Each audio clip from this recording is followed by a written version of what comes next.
ክፍሉ ማይለውን ቅድም ያልኩ እኮ እሱ ነው።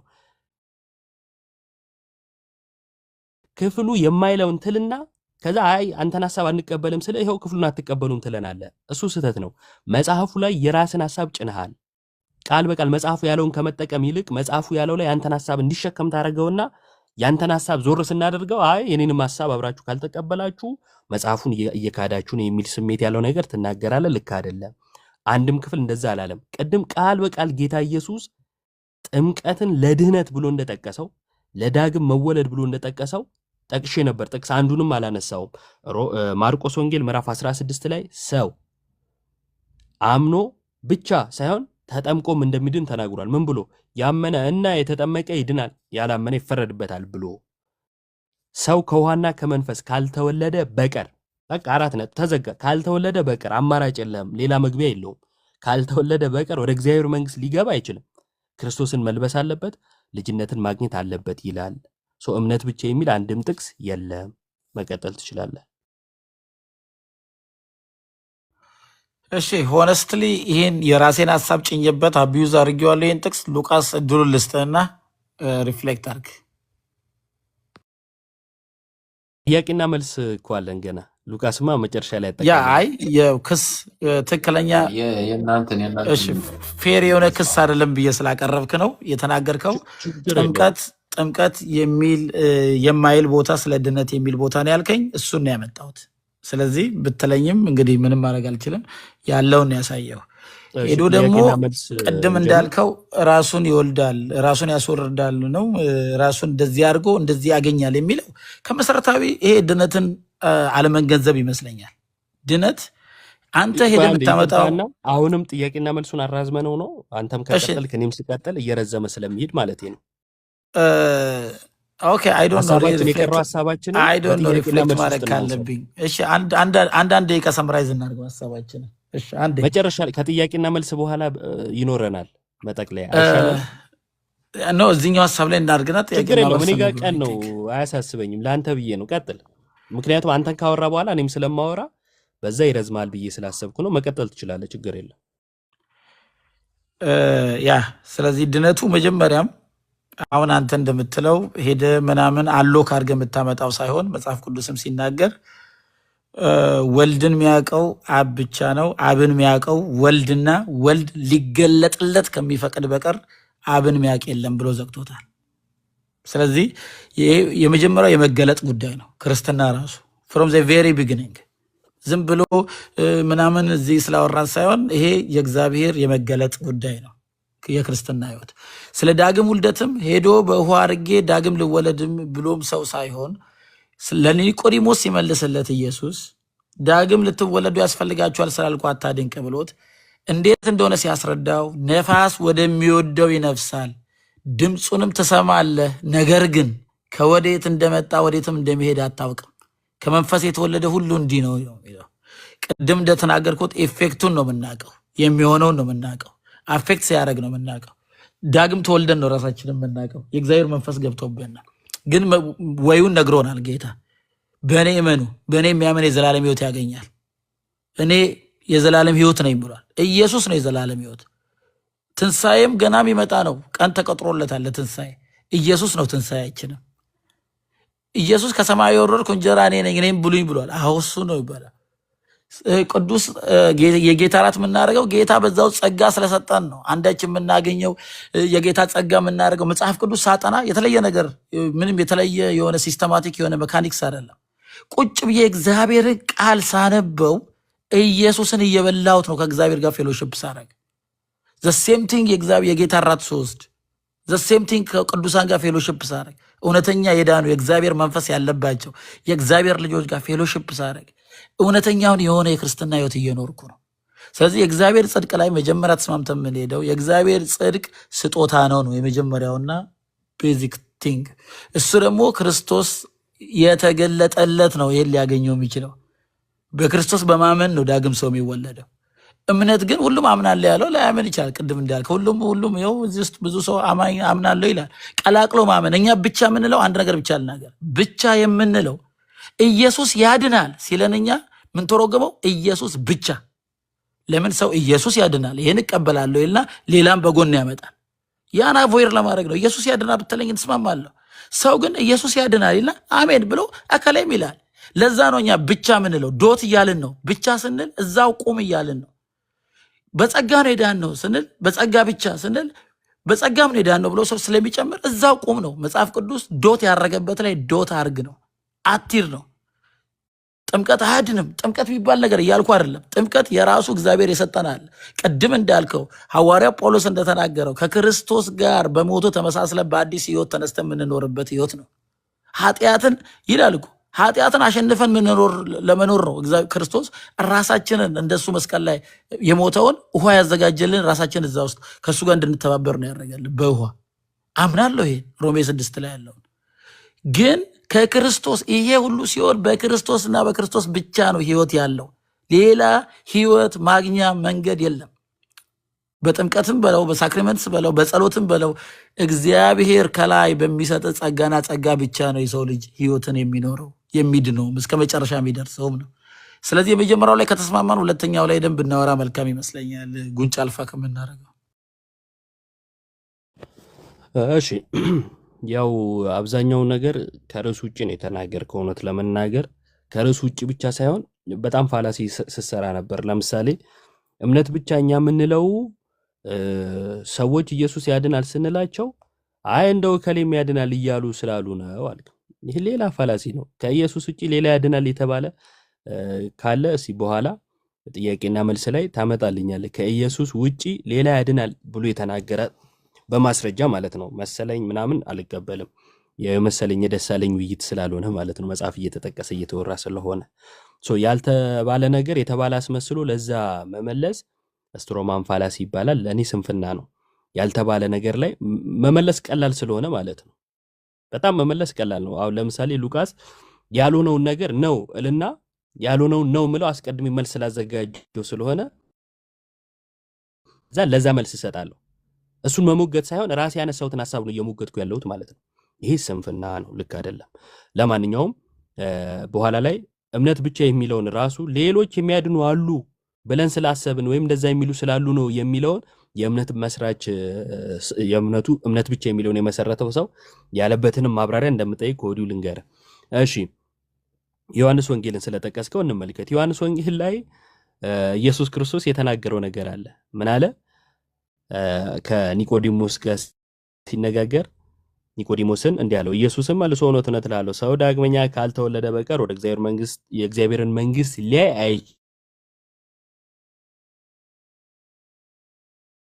አይችልም አለው። ማየት አይችልም ዳግመኛ ካልተወለደ አለው። ሰዎች እሰማለሁ ታል ዮባ መተካል እሺ እሺ የእግዚአብሔር መንግስት ሊያይ አይችልም አለው። ከዛ ኒቆዲሞስ ጥያቄ ጠየቀ። ሰው ከሸመገለ በኋላ እንዴት ሊወለድ ይችላል? አሁን ስጋዊ ሐሳብ አሰበ ማለት ነው። እንዴት ሊወለድ ይችላል? ሁለተኛ ወደ እናቱ ማህፀን ገብቶ ይወለድ ዘንድ ይችላልን አለው። መወለድ ለሱ ምን ስለሆነ ከእናት ማህፀን መወለድ ስለሆነ ማለት ነው። እና ሁለተኛ ወደ እናቱ ማህፀን ገብቶ ነው ብሎ ጥያቄ ጠየቀ። ከዛን ኢየሱስ ቀድሞ ያላለውን እዚህኛው ላይ ጨምሮ ይለዋል። ምኑን? መወለጃውን ነገረው። ምን አለ? ኢየሱስም መለሰ እንዲህ ሲል እውነት እውነት እልሃለሁ ሰው ከውሃና ከመንፈስ ካልተወለደ በቀር ወደ እግዚአብሔር መንግስት ሊገባ አይችልም። ከስጋ የተወለደ ስጋ ነው፣ ከመንፈስ የተወለደ መንፈስ ነው።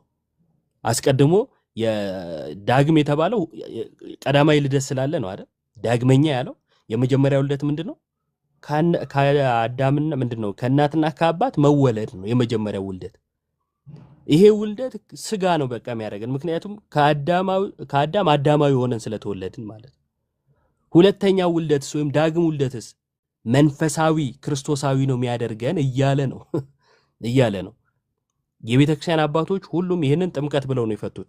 ስለዚህ ክፍል የፈቱ አባቶች ሁሉ ጥምቀት ብለው ነው የፈቱት። ከዛ ለሺህ ምናምን ዓመት አሁን ወደ 2000 ምናምን ዓመት የነበረው እምነት በቤተ ክርስቲያን ውስጥ ይሆነው አሁን የሆነ ሰው ተነስቶ አይኔ ዛሬ ተገለጠልኝ እኮ ካለ አዲስ ግልጠት ስለሆነ አንቀበልም። ስለዚህ እስካሁን ስናነሳ ያነሳነው ነገር ምንድነው? ይቅርታ ቆይ ሉቃስ ሞዴሬተር አለ? ሞዴሬተሮች ካላችሁ ይሄ ሰማዕቱ ምናምን የሚለውን ሚዩት አድርጉት። ካልሆነ ለሌላ ሰው ስጥና እዚህ ላለ ሰው ሞዴሬተር ስጠኝ ሉቃስ ወይ ለኔ ለብሩክ ስጠውና የሙስሊሞች ማስታወቂያ ስለሆነ እሺ። ስለዚህ እስካሁን ስናነሳ ያነሳናቸው ነጥቦች ምንድናቸው? ቀጥታ ወደ ጥያቄና መልስ ለምንገባ አሁን እምነት ብቻ የሚል መጽሐፍ ቅዱሳዊ ትምህርት የለም። ነገር ግን ጌታ ቃል በቃል ያመነ እና የተጠመቀ ይድናል ብሎ እምነትና ጥምቀትን ለድነት ብሎ ጠቅሷል። ጌታ ኢየሱስ ይህን አስተምሮናል። ሐዋርያቱም በተግባር ይህንን አሳይተውናል። የሐዋርያት ሥራ ምዕራፍ 2ን ጠቀስን። የሐዋርያት ሥራ ምዕራፍ 22ን ጠቀስን። ብዙ የመጽሐፍ ቅዱስ ክፍሎችን ጠቀስን። አንድ የመጨረሻ አሁንም ጥቅስ እንጠቅሳለን ማለት ነው። ምን ጠቅሳቸው ጥቅሶች መጽሐፍ ቅዱስ የሚያስተምሩን ቃል በቃል የሚሉትን ነው። እስካሁን ለጠቀስናቸው መልስ ባናገኝ እሺ። አንደኛ ጴጥሮስ ምዕራፍ 3 ላይ እንደዚህ ይላል። እኔ መጥቀስ የሚጠበቅብኝ እምነት ብቻን ማፍረስ እንጂ እምነትን ማፍረስ አይደለም። ይህ እንዳይዘነጋ። እምነትንማ በደንብ አድርገን ነው የምንቀበለው። እምነት ብቻ ቢለውን ግን አንቀበለው፣ ምክንያቱም እንግዳ ትምህርት ስለሆነ ብለን ስለምናምን።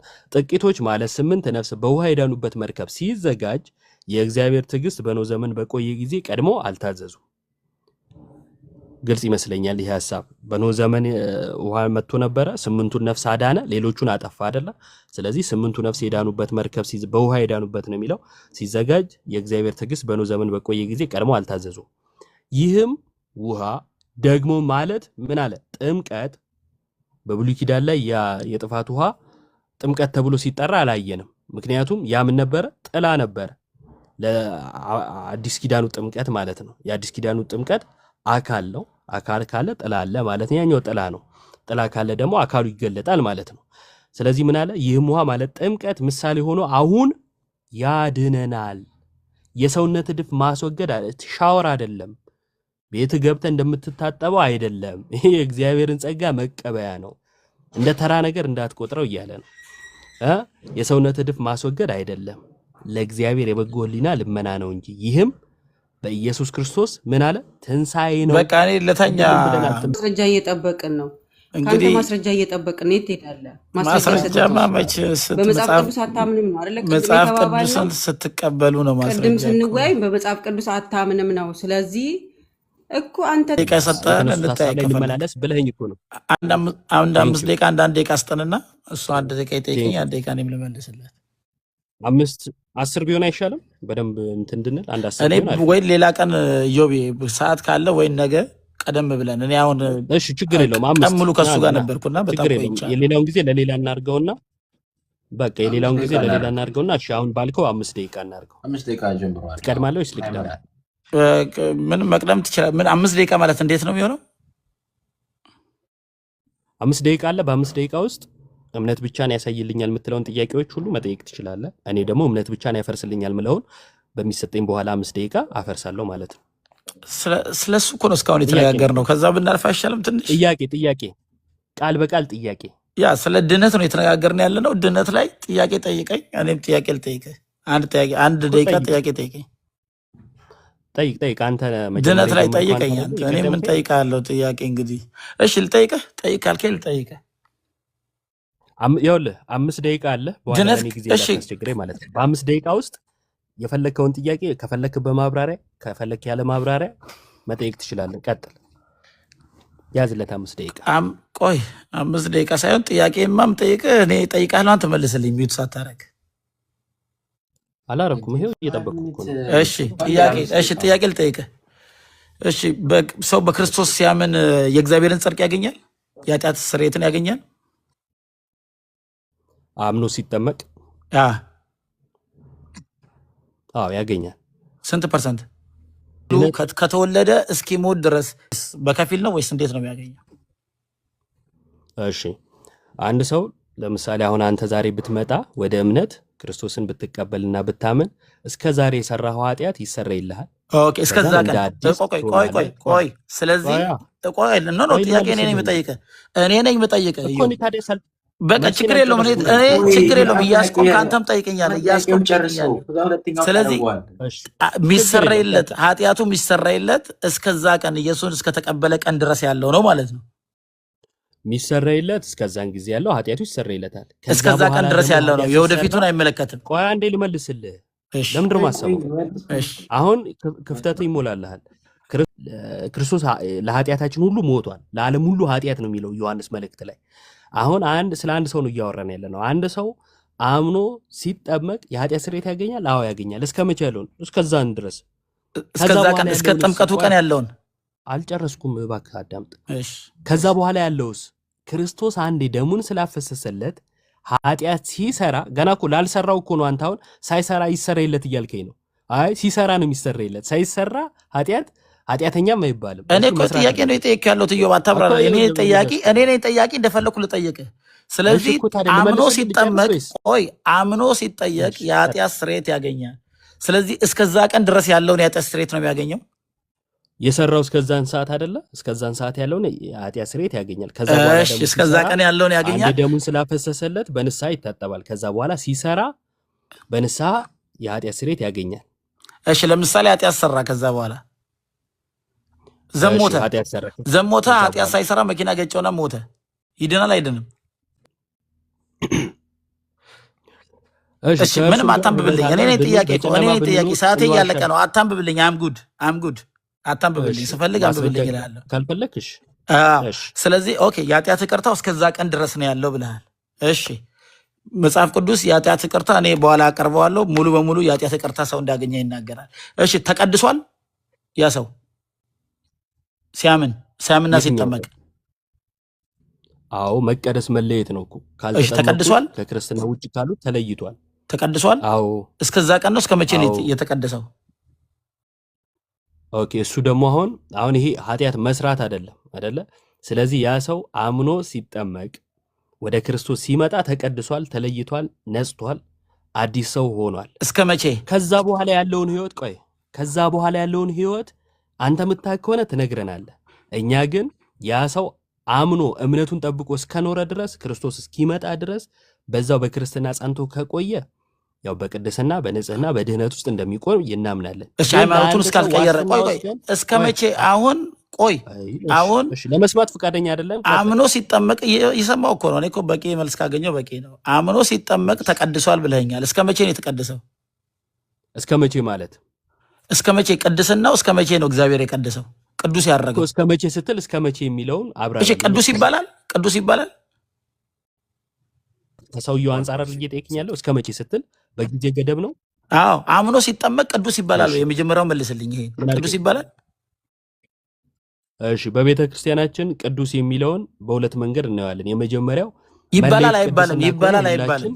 ቅዳሴውን ጨርሰው በቅድስና ኖረው የሄዱ ቅዱሳን ጻድቃን ምንላቸው አሉ። ወደ አለነው ክርስቲያኖ አሁን ያለነው ክርስቲያኖች ስትመለስ ወይም እንዳጠቃላይ ስለ ክርስትና ከሆነ ደግሞ የምናወራው መቀደስ መለየት ነው። ለሁሉም መቀደስን አግኝተናል፣ ክርስቲያኖች መቀደስን አግኝተዋል ብለን እናምናለን። በተለየ ሁኔታ ግን ሰው ሩጫውን ለጨረሰ ሰው ነው ቅድስና ቅዱስ እያለ የምንናገረው እንጂ ዛሬ በሩጫ ውስጥ በየቀኑ በኃጢአት በበደል ውስጥ ላለ ሰው በየዕለቱ ቅዱስ ቅዱስ አንባባልም ነው ስለዚህ እሺ የምናለው። ለአንድ ቀንም ይሁን ቅዱስ ይባላል? ሲቀደስ እግዚአብሔር ሲቀድሰው የዛ ሰዓት ተቀድሷል ሌላ ሰው ብለኸኛል። እሺ ሌላ ሰው ተሰብስበው ቅዱስ ቅዱስ እንዲሉት ከሆነ ነው አይ አይደለም? በስሙ ነው ይባላል የሚጠሩት። አይባልም? ቅዱሳን ነው ይኸው እኮ ቅዱስ ነው ነው በእግዚአብሔር ዘንድ ቅዱስ ማለት ተቀድሷል ካልከኝ በእግዚአብሔር ዘንድማ ይኸውልህ ተቀድሶ ስለዚህ የኃጢአት ስለተቀደሰ ስርየት አግኝቶ ቅዱስ መሆን ይችላል ወይ ማለት እንችላለን? ቅዱስ ነው ይኸውልህ ሰዎች ተሰብስበው ልክ አሁን እናንተ እንደምትባባሉት ቅዱስ ቅዱስ ኧረ የሚባባሉት ቆይ እኔ ሰው እሱን አልኩህ። እሱን አላልኩም። እሺ ሰዎችን ተው። አንዴ ሚዩት አድርግልኝ። የኔ ሰዓት አይደለ? ሰዓትን ጨርስ አይደል? ሚዩት ኖ አድርግልኝ። ኖ ሁለት ጥያቄ ብቻ ልጠይቅና አንተ ጠይቀኝ። በቃ አያጠይቀኝም። በቃ ሰዓት ጨረስ። ከ5 ደቂቃ እንጨርሳለን። ይሄን የጠየኩት ጥያቄ በራሴ አልመለስኩም። አዲስ ጥያቄ አልጠይቅህም። እስከ መቼ ነው ቅዱስ የሚሆነው ብያለሁ። እስከ መቼ ነው ቅዱስ ይባላል ወይ ነው የመጀመሪያው። ሁለተኛው ደግሞ እስከ መቼ ነው? 7 ስማኝ፣ ደቂቃ ይኸውልህ ወስደሃል እና አልመልስ ስላለቀ ችግር የለም። 5 ደቂቃ ጥያቄን ብቻ እሱ ነው። ይመልስልህ ከፈለክ ይህንን ጥያቄ መልስልና ወደ ዮባ ጥያቄ እንሄዳለን። ልጁም እየመሸበት ነው። ሰዓቱ ካለቀ በኋላ አልመልስም ማለት ሁሉ እችላለሁ። እዮ እኔ ግን ቅድም ነው የጠየኩህ። እየመለስኩልን። ስለዚህ እንኳን ምንድነው አሁን የኔ ምንድነው ሰዓት ጥያቄ? ሰዓት ጥያቄን ንገረኝ፣ አታስረዝም። አልነግርህም። እንደውም በቃ ጨረስኩኝ። የኔ ጥያቄ ሰዓት ነው። እኔ ጥያቄ ላቅርብ። እንዲህ አንተ ሰው ቅንም ነው እያስረዘምክ ነበር እዮቤ። ይሄንማ ሳትመልስ እኔ አልመልስም። እያስቆምከኝ ነበር። አልመልስም። በአጭሩ መልስልኝ ይሄን። አይ አልመልስም። ጨረስኩ። ሰዓት ጨርሰናል። ለምሳሌ መመለስ አፈልግም። ሰዓት ጨረስኩ። እሺ መልሳለሁ፣ ችግር የለውም መልሳለሁ። ግን እንስማማ፣ አንጣላ፣ እንስማማና ምንም መስማማት መጣላት አያስፈልገውም እኮ አንተ እየሆንክ ያለኸው ምን እንደሆነ ታውቃለህ።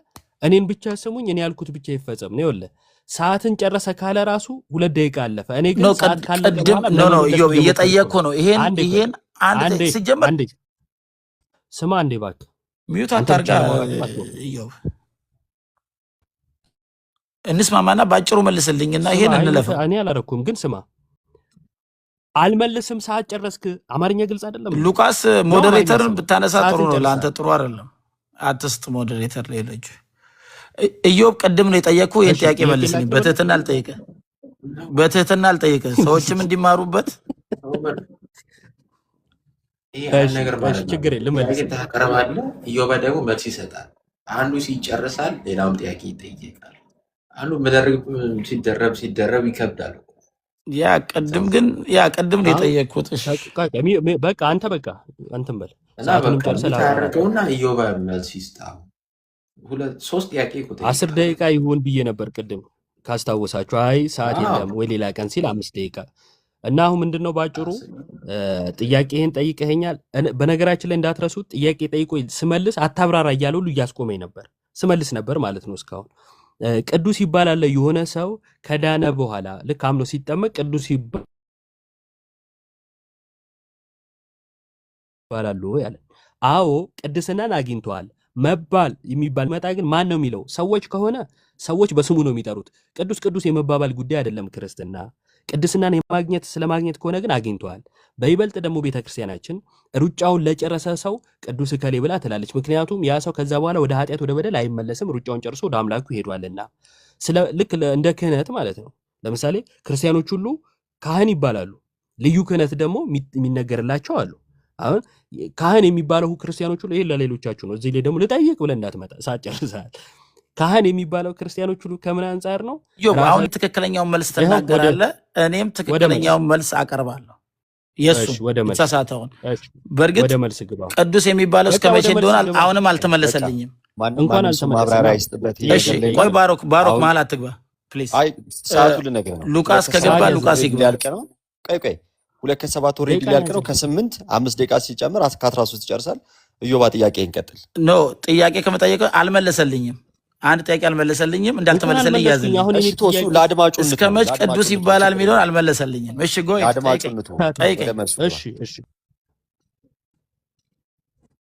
እሺ አንደኛ ጴጥሮስ ምዕራፍ 3 ላይ ይህም ውሃ ማለት ጥምቀት ምሳሌ ሆኖ አሁን ያድነናል ይላል። ማን ነው ያድናል የተባለው እዚህ ክፍል ላይ? ክፍሉን አንብባ መጽሐፍ ቅዱስን በተገቢው መንገድ አንብቦ እንደዚህ አይነት ጥያቄ ከሆነ ታይም ይፈጅ ነው። አንድ ቨርስ ነጥዬ ቆይ ይሄ አውጥቼ ነው የማነበው። ቀስ ብዬ ማንበብ ከሆነ ይሄ አውጥቼ አንብቤ ነው ይሄ ነው አልልህ። አንደኛ ጴጥሮስ ንገረኝ። አንደኛ ጴጥሮስ ቆይ አንዴ አንደኛ ጴጥሮስ ንገረኝ። እየጠበቅኩ ነው። ቆይ ደቂቃ ፈጅቷል እሱ። ስንት ደቂቃ ነው የፈጀነው? 9 ደቂቃ አለኝ። እሺ 9 ደቂቃ የለም። ታይምህን ጠቅላላ ቶሎ አንባዋ፣ ሰዓት አትግደል። እኔ እንኳን ለአንብ እያልኩኝ ጊዜ እንኳን አልገደልኩብህም ነበር፣ ግን ይመች አንባዋ። ታዲያ ምን እየጠበክ ነው? በራሴ እኮ ነው የማነበው። እሺ እኔ ይኸውልህ ጊዜን አትግደልብኛ። ከፈራ በቃ እኔ መወያየት አልፈልግም መጠየቅ አልፈልግም ብለህ መዝጋት ትችላለህ። አንብቤን የጠየኩ ቃል በቃል አንብቤ ይኸው ፊት ለፊት ያስቀምጬ ነው የጠየኩት ማለት ነው። ራሴ ላንብ ብሎ እስካሁን ድረስ አልከፈተም። በስማ ኧረ በጣም እንትን አትበለኝ። ከፍቼዋለሁ እያነበብኩ ነው እንዴ። ድምፄን ከፍ አድርጌ ላንብብ። 3:20 ነው ያልከኛል። 21 እሺ ይህም ውሃ ደግሞ ማለት ጥምቀት ምሳሌ ሆኖ አሁን ያድነናል። የሰውነትን እድፍ ማስወገድ አይደለም፣ ለእግዚአብሔር የበጎ ሕሊና ልመና ነው እንጂ ይህም በኢየሱስ ክርስቶስ ትንሣኤ ነው ይላል። ከሀያ ጀምሮ እናነበዋለን። ጥቂቶች ማለት 8 ነፍስ በውሃ ይዳኑ።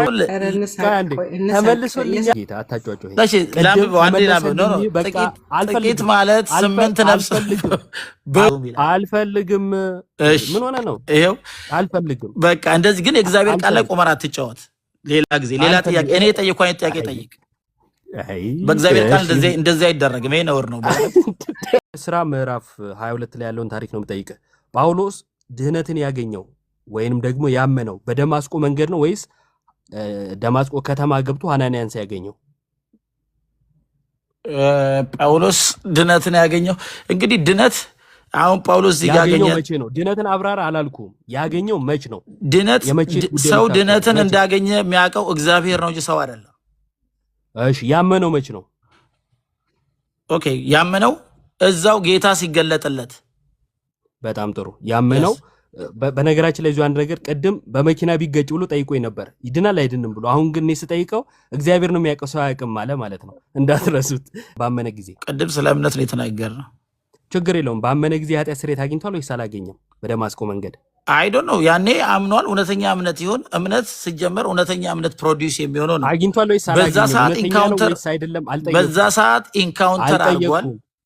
የጠየቅኩ እውነተኛ ነው እውነተኛ አይደለም የሚል የኃጢአት ሳይሆን ይቅርታን የሚሰጥ እግዚአብሔር ነው። በሰማይ የተከናወነውን አትጠይቀኝ። አንተ የተከናወን ነው በሄቨን።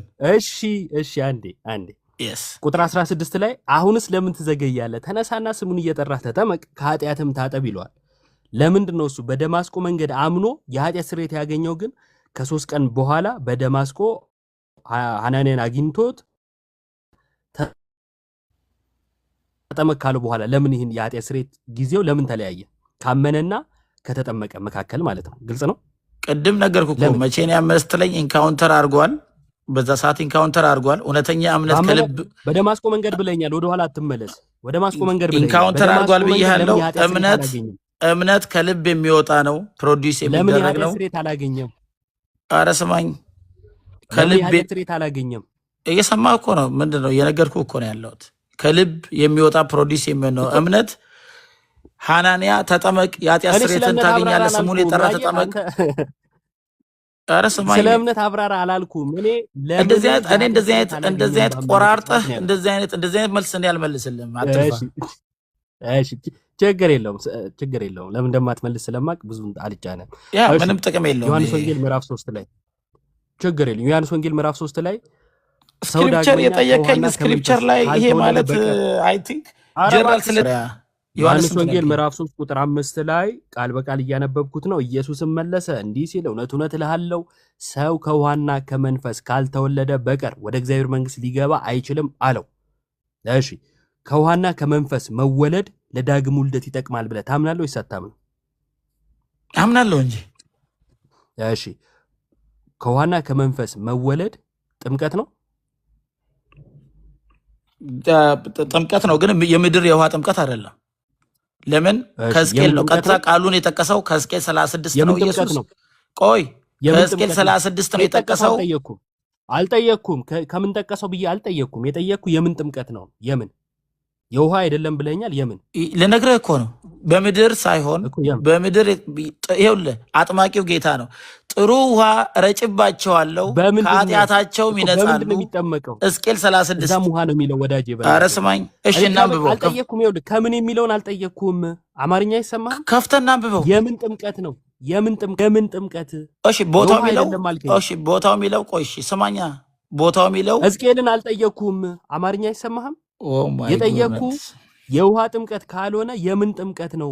ኦ ውሃ ማይ ይላል ጎድነስ ደግሞ በጌታ ሪድ ወርድ ነው። ሰው አውጣው የሚወለደው ከሁለት አውጣው። ቆይ ምን ኧረ እነ ቆይ እነ በእናትህ የሌለው ምን ላይ ልጨርስልህ እንዴ? ጥያቄ ነው የጠየቀኝ። ስማ አትጨርስ። ቅድም እንዲህ ነበር ሰው ስታደርግ የነበረው። ሰው ማብራሪያ ከውሃ ስትል ተወልዶ ከመንፈስም አታብራራም ዳግም ብለኛል። አይወለድም። ሁለት ጊዜ ውልደት የለም። ውልደት አንዴ ነው። እሺ ቆይ እና የሚል የለም ነው ያልከው አይደል?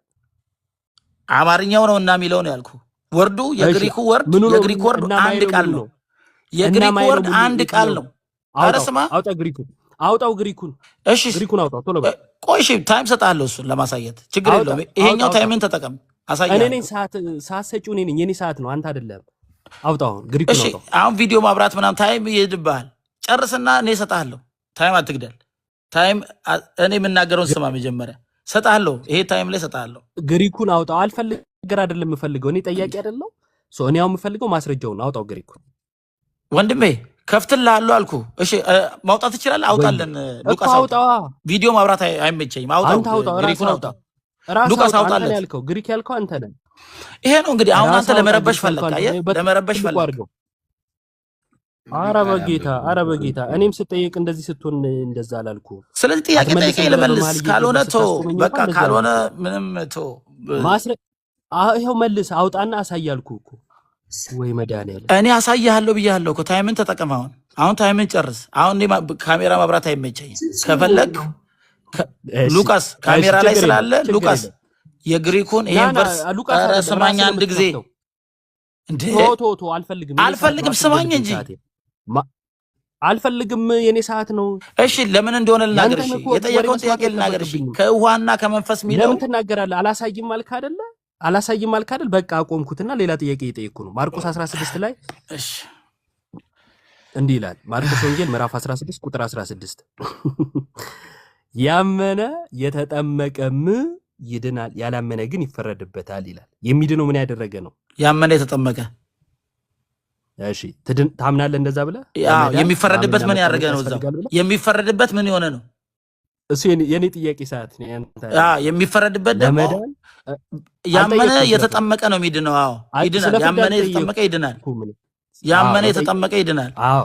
ለመዳን ግን ሳይጠመቅ ሲቀር እናንተ እንደምትሉት አይፈረድበትም መጽሐፍ ቅዱስ የሚለው ችግር የለውም እሺ አዳምጣው እሺ ያላመነ ይፈረድበታል መጠመቅ ያስፈልጋል ብለህ ታምናለህ ለመዳን ለምን አላምንም እንዴ ያ ኦፍ ኮርስ በጣም ጥሩ እግዚአብሔር ይስጥልን ጥምቀት ለድህነት ብሎናል ወንድማችን ጥምቀት ለድህነት አላልኩም ጥምቀት ለድህነት ከሆነ ጥምቀት ለመዳን ምን እና ምን ለመዳን አይልም ምንም ብሎ አልጠቀሰም ያመነ የተጠመቀም ይድናል ያላመነ ተፈርዶበታል ነው የሚለው አራት ነጥብ እሺ በቃ አለቀ እንዳለው ሰደው አንዴ እምነት ለመዳን ነው በዚህ ክፍል መሰረት ይኸውልህ አሁን እምነትም በለው እምነት ራሱ በዚህ ክፍል መሰረት እምነት ለመዳን ነው እምነት ራሱ አያድንም የሚያድነው ኢየሱስ ነው እምነት ሳይሆን የሚያድነው ኢየሱስ ነው እሺ ቴንክ ዩ ሶ ማች ምንም በደንብ ብናወራ ጥሩ ነበር ዋናው ቅድም ስነጋገር ነበር ከወንድሜም ጋር የሰው ልጅ በኃጢአትና በበደሉ ሙት ነው በእግዚአብሔር ቸርነት በሆነ በጸጋ የሆነ ጸጋ ማለት ሰው ዲዘርቭ የማያደርገው ለማይገባ የተሰጠ የእግዚአብሔር ስጦታ ማለት ነው በዛ ስጦታ መሰረት የእግዚአብሔር ቃል እንደሚናገር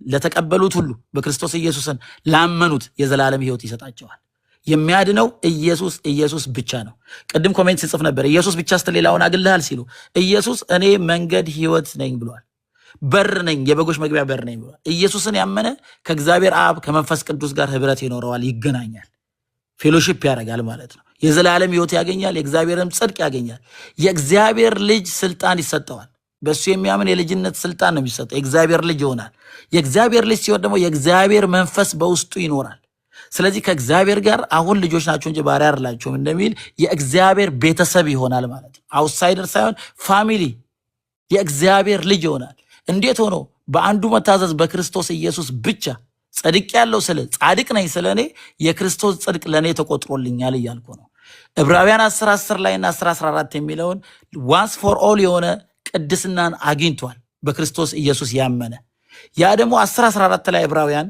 ለዘላለም ፍጹማን አደረጋቸው ይላል ስለዚህ በክርስቶስ የሚያምኑ ቅዱሳን ይሆናሉ ማለት ነው የእግዚአብሔር ልጅ ይሆናሉ ማለት ነው ከዛ በኋላ ኢየሱስ ግን ሴቪየር ብቻ ሳይሆን ሎርድም ነው አዳኝም ጌታም ነው ብሎ ነው አንድ ሰው የሚቀበለው ስለዚህ በኢየሱስ ጌትነት ስር ለዘላለም ይኖራል ሊቀ ካህን ሆኖ በክርስቶስ ኢየሱስ ውስጥ ሆኖ ከእግዚአብሔር ጋር ለዘላለም ይኖራል እለት የተቀደሰ እለት ክርስቶስን የመሰለ በሰላም ሰዓት አልቋል ነው የተባልከው ያ በአእምሮ መታደስ ክርስቶስን የመሰለ ይሄዳል ማለት ነው ይሄ ነው የክርስትና ህይወት ከዚህ ውጭ መዳንም መንገድም ህይወት የለም ማለት ነው ኦልሞስት ከ22 የሚለው እያለቀ ስለሆነ ከ25 ሲል ታቆማለህ ማለት ነው እያለቀ ስለሆነ ተጠቀሙ እሱ እሺ ፈጠን ለማድረግ እንሞክር ያው እንደሰማችሁት እምነት ራሱ አያድንም ኢየሱስ ነው እንጂ ብሎናል እምነት ሌላ ኢየሱስ ሌላ ሁለቱ የተለያዩ አዳኝ ነበር ማለት ነው እስከዛሬ ሲያምን የነበረው ዛሬ አሻሽሎ እምነት ራሱ አያድንም እምነት ብቻ ብሎ ነው የጀመረው ውይይቱን በነገራችን ላይ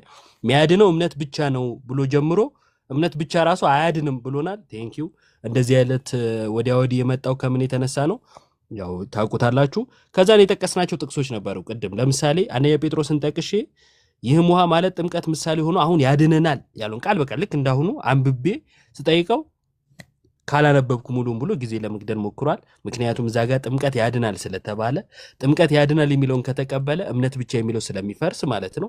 ዞሮ ዞሮ እንዲህ ማፍረሱ ካልቀረ ግን ጊዜህን ባትገልብኝ ጥሩ ነበር። እምነት ብቻ ራሱ አያድንም ስላልክ እምነት ያድናል ብዬ ነበር እኔ መግባት የነበረብኝ ማለት ነው። እምነት እንደሚያድን ማሳየት ነበረብን እኛ ክርስቲያኖች።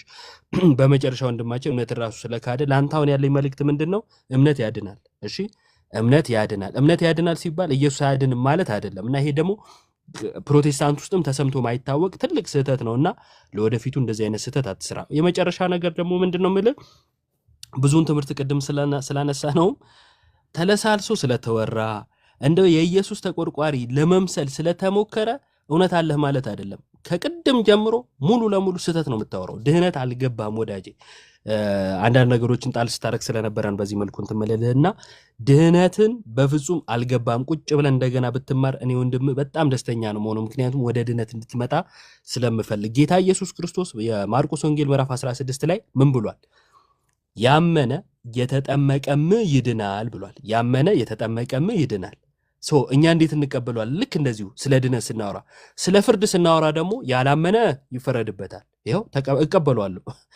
ስለ ድነት ሲጠየቅ ስለ ፍርድ አውርቶ መሸሽ ግን አለማወቅ ነው። ስለ ድነት ስትጠየቅ ስለ ፍርድ ልታወራ አይገባም። ዮሐንስ ወንጌል ምዕራፍ 3 ላይ ሰው ዳግመኛ ከውሃ እና ከመንፈስ የሚለውን እና የሚል የለውም የሚል ነገር አንስቶ ለመደበቅ ሞክሯል። አሁንም ጊዜ ካለ አሳያለሁ ስላልክ ግሪኩን አውጥተህ ልታሳየን እንጠብቃለን። ምን ይላል? ሰው ዳግመኛ ከውሃና ከመንፈስ ካልተወለደ በቀር ወደ እግዚአብሔር መንግስት ሊገባ አይችልም። እምነት ብቻ እስካሁን የለም። እምነት ብቻን ማሳየት ስላልቻለ እምነት ብቻ ራሱ አያድንም ብሎ ጨርሶታል ማለት ነው። ጨርሳችኋል? አዎ፣ እናመሰግናለን ሁላችሁንም። አብቅቷል ማለት ነው። ውይይቱ አልቋል። ሀሳብ መስጠት ይቻላል። እንቀጥል። ሉቃስ ምን ያህል ደቂቃ አለ?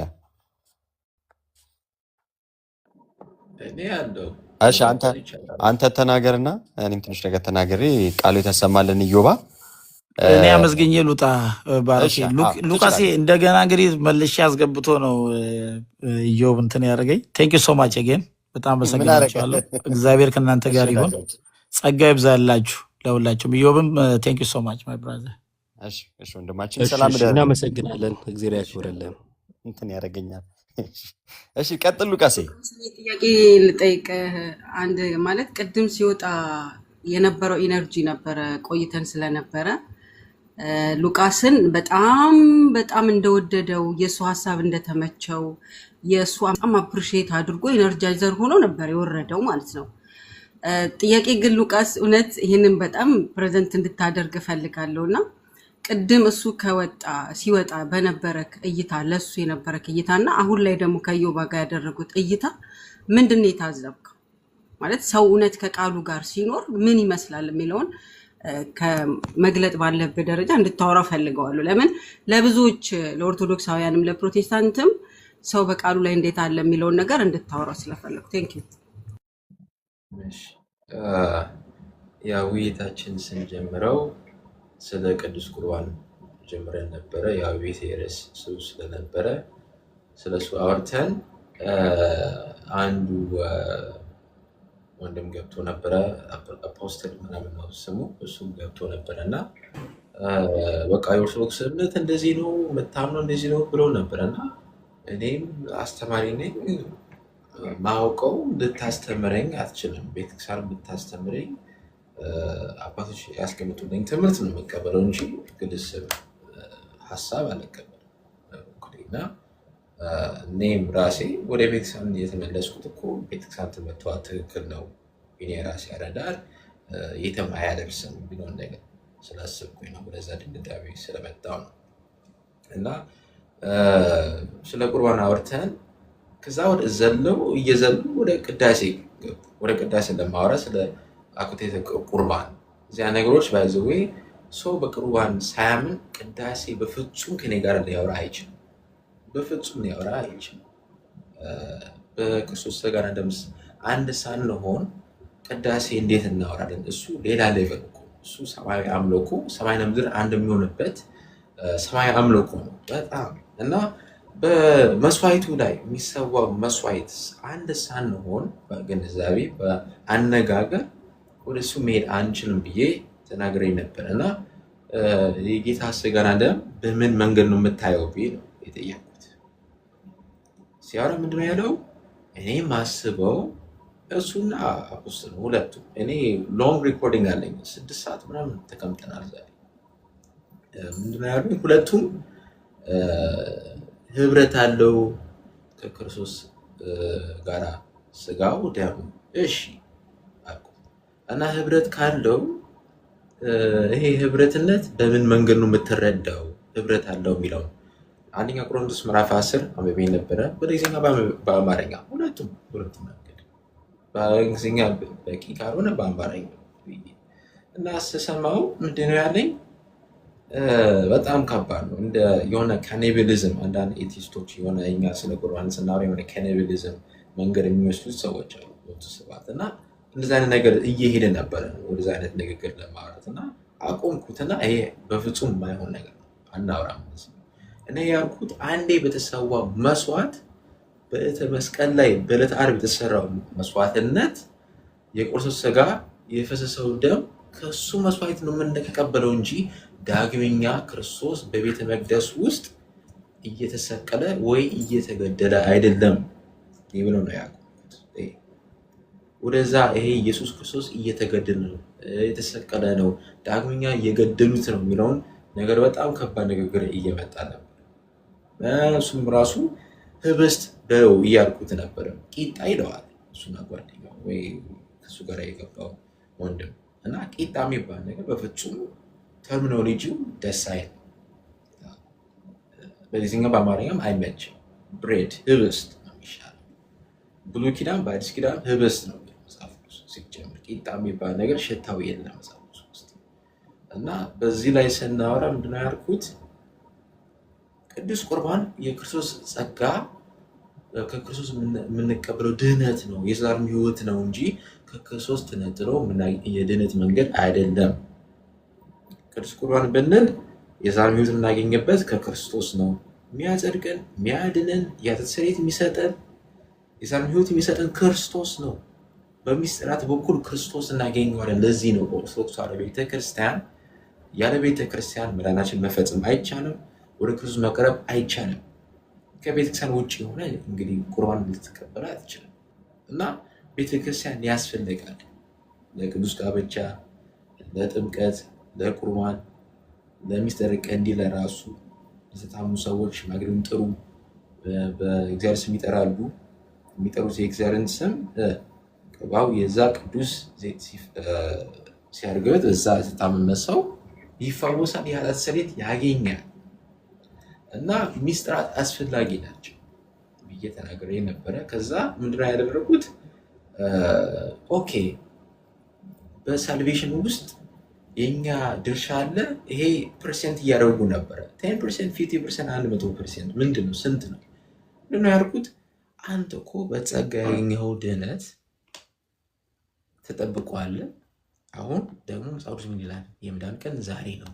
ይህ ማለት ድነናል፣ ፓስት ቴንስ እየዳነን ነው። አሁን እንድናለን፣ ፊውቸር ቴንስ አለ። ፓስት ቴንስ፣ ፊውቸር ቴንስ አለ፣ ፕሬዘንት ደግሞ አለ። ይሄ ደግሞ በደንብ ማወቅ አለብን። ለምን እንደው ስለ መስቀሉ ሲናገር ቅዱስ ጳውሎስ ለሚጠፉ ሰዎች የመስቀል ስብከት ከንቱ ነው፣ እኛ ግን ለምንድን የእግዚአብሔር ኃይል ነው። ይሄ የዳንን ሳይሆን የምንድን ነው ሰዎች፣ ይሄ የእግዚአብሔር ኃይል ነው። ይሄ ፊውቸር ቴንስ ነው የሚናገረው ቅዱስ ጳውሎስ። አንዴ የዳነ የዘላለም ይድናል የሚለውን ትምህርት በፍጹም ያስተማረ ሐዋርያ የለም፣ ወንጌላዊ የለም፣ በመጽሐፍ ውስጥ አናገኝም። ይሄ በጣም እንግዳ ትምህርት ነው። ባይዘ ወይ አንደኛ። ሁለተኛ ደግሞ በጣም ኃጢአት እንድንሰራ ብርታት የሚሰጥ ትምህርት ነው። መቃብር የሚያስገባ ትምህርት። በጣም ብዙ ነገር አውርቼ ነበር። መልከጼዴቅ ያቀረበው ህብስትና ወይኑ እሱ የአዲስ ኪዳን የክህነት አገልግሎት ጥላ እንደሆነ፣ ስለ መሳዊያ ቅዱስ ጳውሎስ የሚለው መሳዊያ አለን የሚለውን አስቀምጫለሁ። የብሉይ ኪዳን መሳዊያ አገልግሎት ምን እንደነበር አስቀምጫለሁ። ስንት ነገር አውርቼ እሺ ይላል። ከዛ ምንድነው የሚለው? አይ እንዴት ነው ሉቃስ እንዴ በጸጋ ድነናል እንድዳኑ ከተናገረ እንዴት ነው ስራ የምትተካው ይላል። ይሄ አንደኛው ዋናው ችግሩ ምንድነው? ብዙ ሰው እንዲወቀስ አይፈልግም። ክርስትና መወቀስ አለብን። ህሊናችን ካልተወቀሰ በእግዚአብሔር ቃል ጽድቅ ልንሰራ አንችልም። እና ምቾት አይደለም ክርስትና። ለዛ ነው ክርስትና ቀላል አይደለም የሚባለው። ሩጫ አለ፣ መውደቅ መነሳት አለ። እና ብዙ ነገር አውርተን ከዛ ሽፍት ማድረግ ጀመሩ። ምንድነው ያሉት? ኦኬ ይሄ ህብረት አለ። ኦኬ የክርስቶስ ስጋና ደም አሉ። በጣም ሳውራ ስከራከር ጥቅስ ሳወጣ እጅ ሰጡ፣ ሶሬንደር አደረጉ። እሺ ተመስገን ብዬ ተጠይቀው እንደገና ምንድነው ያለው? አይ እንደዛ አይደለም፣ ይሄ የጌታ ስጋና ደም ቁርባን አይደለም፣ በቃ ይሄ መታሰቢያ ብቻ ነው አለ።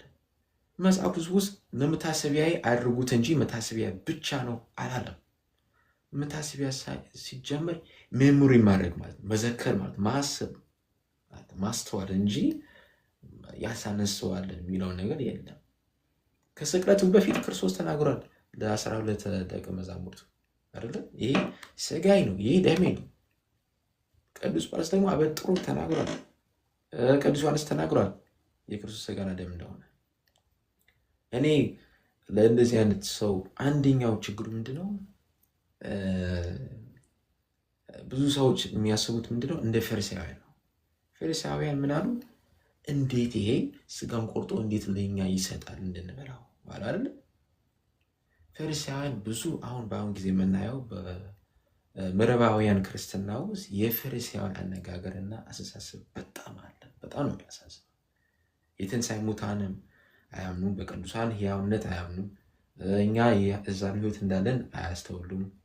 ቅዱስ ቁርባን በቃ ቂጣ ነው ምናምን ማለት በጣም ኃጢአት ነው። በነገራችን ላይ ንስሐ የሚያስገባ ንስሐ የሚያስፈልግ ነገር ነው። ጥምቀት ደግሞ ውሃ ነው። በቃ ይሄ እንደዚህ የሚናገር ሰው እንዴት ከእስልምና ተለየ የሚለው ነገር ትልቅ ጥያቄ ያመጣል በእኔ አእምሮ እና በጣም ከባድ ነበር ለማውራት ለመረዳት ያለው ችግር። እኔ የሚመስለኝ ዋናው ችግሩ እጅ አለመስጠት ነው። እጅ አልሰጥም የሚለው ነገር ነው የማየው እና እሱ ነው የነበረው ችግሩ። እንግዲህ አሁን ግን ከዮባ ሲያወራ አይ ቲንክ ነርቨስ ሆኖ ነበረ መሰለኝ፣ ጭንቀት ውስጥ ነበረ። ለምን በደምብ ሀሳቡ መግለጽ አልቻለም። በጣም ድምፁ ሼክ እያደረገ ነበረ። ከኔ ጋራ በደምብ እያወራኝ ነበረ። ግን ይሄ የአንተ በኦርቶዶክስ ውስጥ የዳንክ በቃ ስፔሻል አንተ ነው የዳንከው የሚለውን ነገር ተናግሮ ነበር። እኔ ደግሞ በቃ የሚለው ነገር የራሱ ጉዳይ ነው። የምናገረው የቤተክርስቲያን ትምህርት ነው። ይስማ፣ ከሰማ ይግባ፣ በጆሮ ካልገባ ችግር የለውም። ዳነ አልዳንም ቢለኝ ሰው ምንም ችግር የለም፣ ገነት የሚያስገባኝ አለኛል እና እሱ ነው የነበረው ችግሩ። ዋናው ያለው ችግር ምንድነው? ቅዱስ ቁርባን የዛሬው ህይወት ይሰጣል ስንል በቃ ይሄ ማለት ከክርስቶስ ውጪ ሌላ መዳን መንገድ አለ የሚያስቡት። ጥምቀት ያድናል። ኦኬ ኢየሱስ በመስቀል ነው ያዳነኝ። ለምንድነው ጥምቀት የሚያድነኝ እንዴ? ከአምላኬ ጋር ይጋጫል፣ መስቀሉ ስራ ያሳንሳል። እንደዚህ አይነት ሀሳብ ስላለ እኔ ይገባኛል ምን አይነት በምን መንገድ ነገሮች እንደሚያዩ። መላእክትን ያድናሉ ስንል ራሱ ከርኩሳን መናፍስት፣ ከክፉ ከሞት፣ ከክፉ ነገር፣ ከመጥመድ፣ ከአደጋ፣ ከብዙ ነገር ያድኑናል። ይሄ ማለት የክርስቶስ አቤዛነት ይተክታል? በፍጹም አይደለም። እና ነገሮች በትክክል መረዳት አለብኝ የሚለውን ነገር ሰው ሊያስተውል ይገባል እንጂ ጀጂንግ ቡክ ባይ ዘ ከቨር መጽሐፉ እንዳለው መልክ በቃ እንደዚህ ነው ማለት ይከብዳል። እና ለዛ ነው ቢያንስ ወደ ኦርቶዶክስ መምጣት ካልፈለግ ኦርቶዶክስ ከከበደ ቴዎሎጂው መካኒሱ ውስጥ ሆነ በያንተ ምቾት ውስጥ ሆነ በዛ ውስጥ መካኒሱ ውስጥ ካየክ መጽሐፋቸው ካየክ እንደ ኮንኮርድ ካቴኪዝማቸው ካየክ ወደ ኦርቶዶክስ በጣም የቀረበ ነገር አላቸው። ሰው ሳክራሜንታል ነገር ፍቅር ለሳክራሜንት ከፍ ይላል ብዬ ነበረ። ከዛ ቴንኪዩ ምናምን ኦኬ እሺ ምናምን ብሎ ነበር ወጣ እና እኔ አላቅም ምን ፕሮቮክ እንዳደረገው አላቅም። በጣም አልጠበኩትም። እምነት እዚህ ዙሪያ ነበረ እናንተ ያወራችሁት የነበረው እስካሁን ባወራበት። ኦኬ እንግዲህ ኢዮባ ደግሞ ከገባ በኋላ ኢዮባ በድጋሚ ቃል ያሰማልን፣ አንተንም ሉቃስ ቃሉ ያሰማልን ብያለሁ። እንግዲህ ወገናችን ወንድማችን ማለት ነው ሊወያይ የገባው እምነት ብቻ የሚለው ለማሳየት ነበረ እና ከአምስቱ ሶሎዎች ውስጥ አንዱ እምነት ብቻ ነው፣ አንደኛው ደግሞ ክርስቶስ ብቻ ነው እንደሚታወቅ። ኖ ክርስቶስ ብቻ አለና እምነት ብቻ ንፋቃት ማለት ነው። እና ጴንጤዎች እርማችሁን አውጡ፣ ከአምስቱ 4 ሶሎዎች ቀርተዋል። ማን ተክዷል? እምነት ብቻ ተክዷል። ይህን ማን ያለው? ጴንጤ ወገናችሁ ማለት ነው ወንድማችሁ። ኖ እምነት ብቻ አይደለም አያድንም አለ። ያን ሁላ ሰዓት እንግዲህ ሲከራከሩ ወይም ሲነጋገሩ የቆዩት ራሱ እርሱ እምነት ብቻ የሚለው በመጽሐፍ ቅዱስ አስረድቶ መዳኛ መንገዱ በብቻ ታጥራ ሌላ ነገሮችን ባገለለ መልኩ ሚስጥራትን ባገለለ መልኩ ምን በሚለው ነበር ሊወያይ የገባው? እምነት ብቻ። ስንት ቀሩ? ከአምስቱ 4 ቀርተዋል። ትንሽ ደግሞ ቢቆዩ በእርግጠኝነት ማለት ነው የት ገቡ አምስቱን ብሎ ሊወጣ ይችል ነበር። እና ለማንኛውም ሲጠየቅ ጥያቄና መልስ ላይ ከጥያቄና መልሱ ስንጀምር በግልጽ እንደተመለከታችሁት አንዱም ጥያቄ ሲመለስ አላየንም። ይሄ መቼም እዚህ ውስጥ ያላችሁ ፕሮቴስታንትም ካላችሁ እንደው ለአእምሯችሁ ለህሊናችሁ እንቶ አንድም ጥያቄ ሲመለስ አልነበረም። ለምሳሌ አንደኛ ጴጥሮስ ምዕራፍ 3 ቁጥር 21 ላይ ጥምቀት ምሳሌ ሆኖ አሁን ያድነናል የሚለውን ጠቀሰ ኢዮባ እና ሲጠቅስ ይሄን ካነበበለት በኋላ ምን ያድናል ነው የተባለው ነው ጥያቄው እዛው ላይ ባለው መልሱ በግልጽ ተቀምጧል። ጥምቀት ነው የሚለው ምን ሆኖ ምሳሌ ሆኖ መቼ ያድናል? አሁን ጴጥሮስ ራሱን የሚጨምርና ነው ያድነናል ነው የሚለው። ባይ ዘ ዌይ ጴጥሮስ ራሱን የሚጨምርና ያድነናል ነው የሚናገረው። ስለዚህ ቃሉ በግልጽ ተቀምጦ እያለ ምን አደረገው? ቆይና አነበው አለ። ለማውጣት 1 ደቂቃ ፈጀ። ሄደ አወጣ፣ ከ21 እስከ መጨረሻው አነበበ። ከዛስ መልስ እሺ ሲባል መልሽ 20 አነባለሁ አለ። አሁን ይሄ በጣም የሚያሳፍር ነው በእውነት ከሆነ እግዚአብሔርን። ይሄ የምትሰሙ የምታደምጡ ካላችሁ ትዝብቱ ለአእምራችሁ ለህሊናችሁ ይሰዱትና እንዴት ትክክል ያልሆነ ነገር ሲሰራ እንደነበር ታያላችሁ። ሳክዳት በፊት ግን እምነትን ለማግኘት ወዴትም ሲሄድ እየተመለከትነው ነበረ። ወደ ዕብራውያንም እየሄደ እየተመለከትነው ነበረ። ወደ ሮሜ እየሄደ እየተመለከትነው ነበረ አይደለ? በግልጥ እንደተቀመጠው ማለት ነው። እና ላነብላችሁና ቃሉን ኢዮባም በደንብ ሄዶበታል። ሮሜ ምዕራፍ 10 ቁጥር 10 ላይ ሰው በልቡ አምኖ ይጸድቃልና በአፉም መስክሮ ይድናልና። አሁን እዚችን የጠቀሳት ለምንድን ነበረ? በእምነት ብቻ ስለሚደረገው ጽድቅ ነበረ። ይሄ ጥምቀትን ያገላሉ የነበር ጥያቄው። መልሱ ምንድን ነበረ? ክርክሩ ስለሆነ አዎ ነው የሚሆነው። እዚህ ጋር ግን ሲናገር ራሱ የነበረው ሰው በልቡ አምኖ ይጸድቃልና በአፉም መስክሮ ይድናልና። ምንም ማድረግ አለበት ለመዳን? ያመነውን በልቡ በአፉ ደግሞ ምን ማድረግ ነበረበት? መመስከር ነበረበት። ምን ያለውን? ያመነውን ማለት ነው። ከዛ ሮሜ ላይ ሄዱለት ነበረ ኢዮባ። ሮሜ ምዕራፍ 6 ላይ በግልጽ እንደተቀመጠው እንግዲህ ያገላል ብሎ የሚያስብ ከሆነ እንደዚህ የሚል ነገር አለ። እንግዲህ ምን እንላለን? ጸጋ እንዲበዛ በኃጢአት ጸንተን እንኑርን? አይደለም። ለኃጢአት የሞትን እኛ ወደፊት እንዴት አድርገን በእርሱ እንኖራለን ካለ በኋላ ወይስ ከክርስቶስ ኢየሱስ ጋር አንድ እንሆን ዘንድ የተጠመቅን ሁላችን ከሞቱ ጋር አንድ እንሆን ዘንድ እንደተጠመቅን አታውቁም? ምን ይላል? ተመልከቱ። ከሞቱ ጋር አንድ እንሆን ዘንድ ምን አድርገናል? ተጠምቀናል። እዚህ ጋር አሁን እምነት ስለሌለ እምነትን ያገለለ ነው ማለት ነው? አይ እምነት አያስፈልግም ልንል ነው ማለት ነው? ክርስቲያናዊ መረዳት ያስፈልገናል። ሰዎች መጽሐፍ ቅዱስን ስታነቡ ምን እያለ ነው? ሲጀምር እዚህ ጋር ቃሉ በግልጽ እንደተቀመጠው አንድ የምንሆንበትን ነገር እየተናገረ ያለው ቅዱስ ጳውሎስ በጥምቀት ነው። ምን አለን? ወይስ ከክርስቶስ ኢየሱስ ጋር አንድ እንሆን ዘንድ የተጠመቅን ሁላችን ከሞቱ ጋር አንድ እንሆን ዘንድ እንደተጠመቅን አታውቁምን? እንግዲህ ክርስቶስ በአብ ክብር ከሙታን እንደተነሳ እንዲሁ እኛም በአዲስ ሕይወት እንድንመላለስ ከሞቱ ጋር አንድ እንሆን ዘንድ በጥምቀት ከእርሱ ጋር ተቀበርናል። ከዛ ሞቱን በሚመስል ሞት ከእርሱ ጋር ከተባበርን ትንሣኤውን በሚመስል ትንሣኤ ደግሞ ከእርሱ ጋር እንተባበራለን። አሁን እዚህ ጋር እምነት ሳልተጠቀሰ እምነት አያስፈልግም እያለ ነው ቅዱስ ጳውሎስ። ስለዚህ መረዳታችን ምናዊ መሆን አለበት፣ ክርስቲያናዊ መሆን አለበት። ኦኬ። እዚህ ጋር እየተናገረ ያለው የተጠመቅነው በምን እንደሆነ የተጠመቅነው ለምን እንደሆነ እየተናገረ ነው። እና ዮሐንስ ወንጌል ምዕራፍ 3 ላይ በግልጽ ኢዮባን በደንብ ሄዶበታል። ቃሉት ያሰማልን። ማርቆስ ወንጌል ምዕራፍ 16 ላይ ያመነና የተጠመቀ ይድናል ይላል ቃሉ ላይ። ምን ያደረገ ይድናል ሲለው ያመነና የተጠመቀ። ስለዚህ ለመዳን ምን ያስፈልጋል እያለ ነው። በሌላ አማርኛ ማመን፣ መጠመቅ። ጥምቀት ያድናል ወይ ሲሉ አያድንም። ምን አይነት ግራ መጋባት እንደሆነ ተመልከቱ። ለመዳን ምን ያስፈልጋል ይላል ቃሉ? ማመን እና እንግሊዝኛውም ላይ ኤንድ ነው የሚለው ማመን እና መጠመቅ። የምትለው እናን ስለምታሳይ ያመነም የተጠመቀም ይድናል አለ። ተመልከቱ። ያላመነ ግን ይፈረድበታል። ሲጀምር ካላመነ ለምን ይጠመቃል? አሁን እየተናገረ ያለው እኮ መዳንን እንዴት እንደሚወርስ ጌታችንና መድኃኒታችን ኢየሱስ ክርስቶስ በዕለተ ዓርብ በመስቀል ላይ የሰራውን ስራ እንዴት ገንዘብ እንደሚያደርገው በግልጽ የተቀመጠን ቃል። የቃሉ ባለቤት ማን ነው? ኢየሱስ። ምን አለ? ለመዳን ማመን መጠመቅ ያስፈልጋል ካለ ክርስቶስን ልናርመው ነው? አይ እንደው ጌታ እዚህ ጋር እንትን ስላለ እቺን ቃል ተሳስቶ ገብቶበት ነው ልንን ነው? ሎቱ ስብሐት እንደዚህ አይነት ቃል ልናስገባ ነው? ሁለተኛ ዮሐንስ መልእክት አንድ ብቻ ምዕራፍ ባለችው ቁጥር 9 ላይ በክርስቶስ ትምህርት ለማይኖር ነው የሚለው። ተመልከቱ። በማን ትምህርት? በክርስቶስ ትምህርት ለማይኖር አምላክ የለውም። እና እነዚህ ሰዎች በትምህርቱ እየኖሩ ስላልሆኑ በስሙ የመጡ ናቸው፣ በክርስቶስ ስም የመጡ ግን የክርስቶስ ያልሆኑ ናቸው። አምላክ የሌላቸው ናቸው ልንል እንደፍራለን ማለት ነው። ቃሉ እንደተናገረው በክርስቶስ ትምህርት ለሚኖር ግን አብና ወልድስ እንኳን አሉት ይላል። አሜን። ስለዚህ ጌታ እንደዚህ ብሎ አስተማርክ? አዎ አሜን። ስጋዬን የበላ ደሜን የጠጣ የዘላለም ሕይወት አለው አልክ ጌታ? አዎ። ስለዚህ አሜን።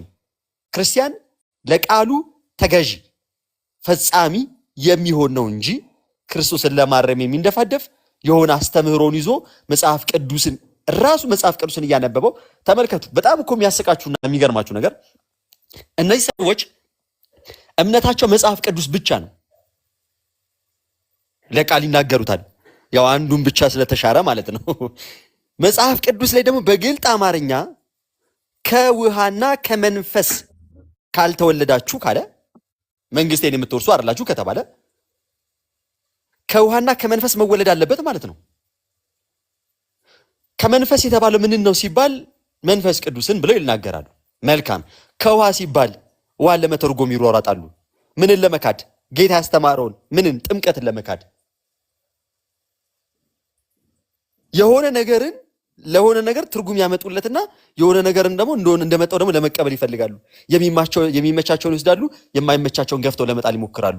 ምክንያቱም በዛ አስተምሮ ውስጥ ስለሌሉ ማለት ነው። እና በዚህ በሁለተኛ ጴጥሮስ ምዕራፍ 1 ቁጥር 20 አካባቢ ላይ በመጀመሪያ ይህንን ወቁ፣ በመጽሐፍ ያለውን ትንቢት ሁሉ ከቶ ማንም ለገዛ ራሱ ሊፈታ ወይም ሊተረጉም አልተፈቀደለት፣ ስልጣን አልተሰጠውም ይላል በግልጽ አማርኛ። እና መጽሐፍ ቅዱስ አረዳዳችሁ ከአባቶች የተለየ ከቤተ ክርስቲያን የተለየ ከሆነ በተረጎምከው ቃል ትሞትበታለህ፣ ህይወት አታገኝበትም። ቃል ይገላል፣ ትርጓሜ ያድናል እንደሚሉት አበው ማለት ነው። እና በጣም ብዙ ነገሮችን ተምረንበታል። እግዚአብሔር አምላክ ጸጋውን ያብዛላችሁ። ብሩክም አለ፣ ዲያቆን ብሩክንም አስቀድሙትና እንትን በሉ ሐሳብ ትሰጣላችሁ ሁላችሁም። ባሮክ ይቀጥል እና ቃሉት ያሰማል ሁላችሁም። እሺ ባሮክ ቃሉት ያሰማ። ሁላችሁንም ሉቃስ እዚህ ያላችሁ ሰላም ብያለሁ። እንዳጋጣሚ ቅድም የተወሰነ ከሰዓት በፊት መሰለኝ ለመናገር የሞከርኩ ነበር፣ ግን መደማመጥ ስላልቻል ወጥቼ ለመሄድ ተገድጄ ነበረ። እንዳጋጣሚ አንዲት እህት አይ ቲንክ እዚህ ልትኖር ትችላለች ከሆነ ወንድም ወገናችን አንድ ጥያቄ ተነስቶ ነበር። እሱ ምንድነው ወደ ቤተክርስቲያን በሚስጥራት በኩል አምነው የተጨመሩ ክርስቲያኖች የሚደረግላቸውን የፍታት ጸሎት በሚመለከት ጥያቄ አንስቶ ነበርና በጣም የተደነኩበት አንድ ነገር አንስታ ነበር። እሷ መጀመሪያ ወደ ቤተክርስቲያን የተጨመሩ ምዕመናን የሚደረግላቸውን ነገር አንስተን ከማውራታችን አስቀድሞ መሰረታዊ ስለሆኑ ጉዳዮች ልንነጋገር ይገባል። ጌታ ያስተማረውን የእውነት ትምህርት ሳንቀበል በእውነት ትምህርት አምነው በቤተክርስቲያን ለተጨመሩ ምዕመናን ስለሚደረገው ጸሎት መነጋገሩ ትርጉም አይኖረውም። እነሱ ብዙ ጊዜ ልዩነታችን አድርገው ሊያቀርቡ የሚሞክሩት ባልተለያየንባቸው ወይንም ልዩነት ይፈጥራሉ ብሎ የሚያስቧቸውን መሰረታዊ ያልሆኑ ጉዳዮች ነው። ግን መሰረታዊ ስለሆነው ስለ ክርስቶስ ወንጌል እንነጋገር፣ በሱ ጉዳይ እንተማመን። ለምሳሌ ብላ ጥምቀት የክርስቶስ ትምህርት ነው፣ የእውነተኛ የጌታ ስጋና ደም በመቀበል መኖር ይሄ የክርስቶስ ትምህርት ነው። በእነዚህ ጉዳዮች ሳንግባባ የክርስቶስን ትምህርት ሳናምን መሰረታዊ በሆነው ጉዳይ ሳንነጋገር ወደ ሌሎች ጉዳዮች መሄዱ ትርጉም የለውም እያለች መጀመሪያ ላይ ወደ መሰረታዊ ወደ ሆነው ነገር እንዲመጣ ስትናገር ነበርና እሱን በጣም አድንቅ ያለሁኝ በነበርኩበት ቆይታ ማለት ነው። ምናልባት ከዛ በኋላ አላውቅም ምን አይነት ርዕሰ ጉዳይ ተነስቶ አሁን ላይ የደረሳችሁበት ደረጃ ላይ እንደደረሳችሁ። ነገር ግን ያ ወንድማችን ሲያነሳ የነበረው አንድ ነገር ነበር። እዚህ የማርቆስ ወንጌል ምዕራፍ 16 ላይ ቁጥር 16 ላይ ያለውን ቃል የሚድኑ ሰዎች ምን ያደረጉ ናቸው? ያመኑ የተጠመቁም ሰዎች ይድናሉ የሚለውን ስታነሳ፣ ስለዚህ የሚድኑት ያመኑ የተጠመቁ ከሆኑ የክርስቶስ ስጋና ደም የዘላለም ሕይወት ይሰጣል የሚለው ትምህርት አትቀበሉትም ማለት ነው ወይ ብሎ ሲያነሳ ነበር። በመሰረታዊነት የኛ ዶክትሪን አስተምህሯችን በጥቅስ ላይ ሳይሆን በሙሉ መጽሐፍ ላይ የተመሰረተ ነው። አንዱ ጥቅስ ላይ ብቻ ተንጠልጥለን የምንቀር ሳይሆን ሙሉ የመጽሐፉ አስተምህሮ በነገረ ድነት፣ ለምሳሌ ስለ እምነት ጉዳይ የሚነሳ ከሆነ ስለ እምነት የተነገሩ በመጽሐፍ ቅዱስ ሙሉ ትምህርቶችን እንወስዳለን እንጂ አንድ ጉዳይ ላይ ብቻ አንቆምም፣ ትምህርትም አንመሰርትም። ስለ ሚስጥራትም እንደዚህው እና ትልቅ አንዱ ጥቅስ ላይ ተመስርቶ ለማውራትም ይቸገራሉ እነሱ። በእኛ በኦርቶዶክሳዊ ነገረ ድነት አስተምህሮ ግን ሙሉ መጽሐፉ ነው ትምህርታችን የሚመሰረተው እንጂ በአንዳንድ ጥቅሶች ላይ ብቻ የተመሰረተ ትምህርት የለንም። እና ቅድም ሲባል እንደነበረው እውነት ክርስቶስን ማመን ማለት ምን ማለት ነው የሚለውንም ጥያቄ እንድናነሳ እንገደዳለን።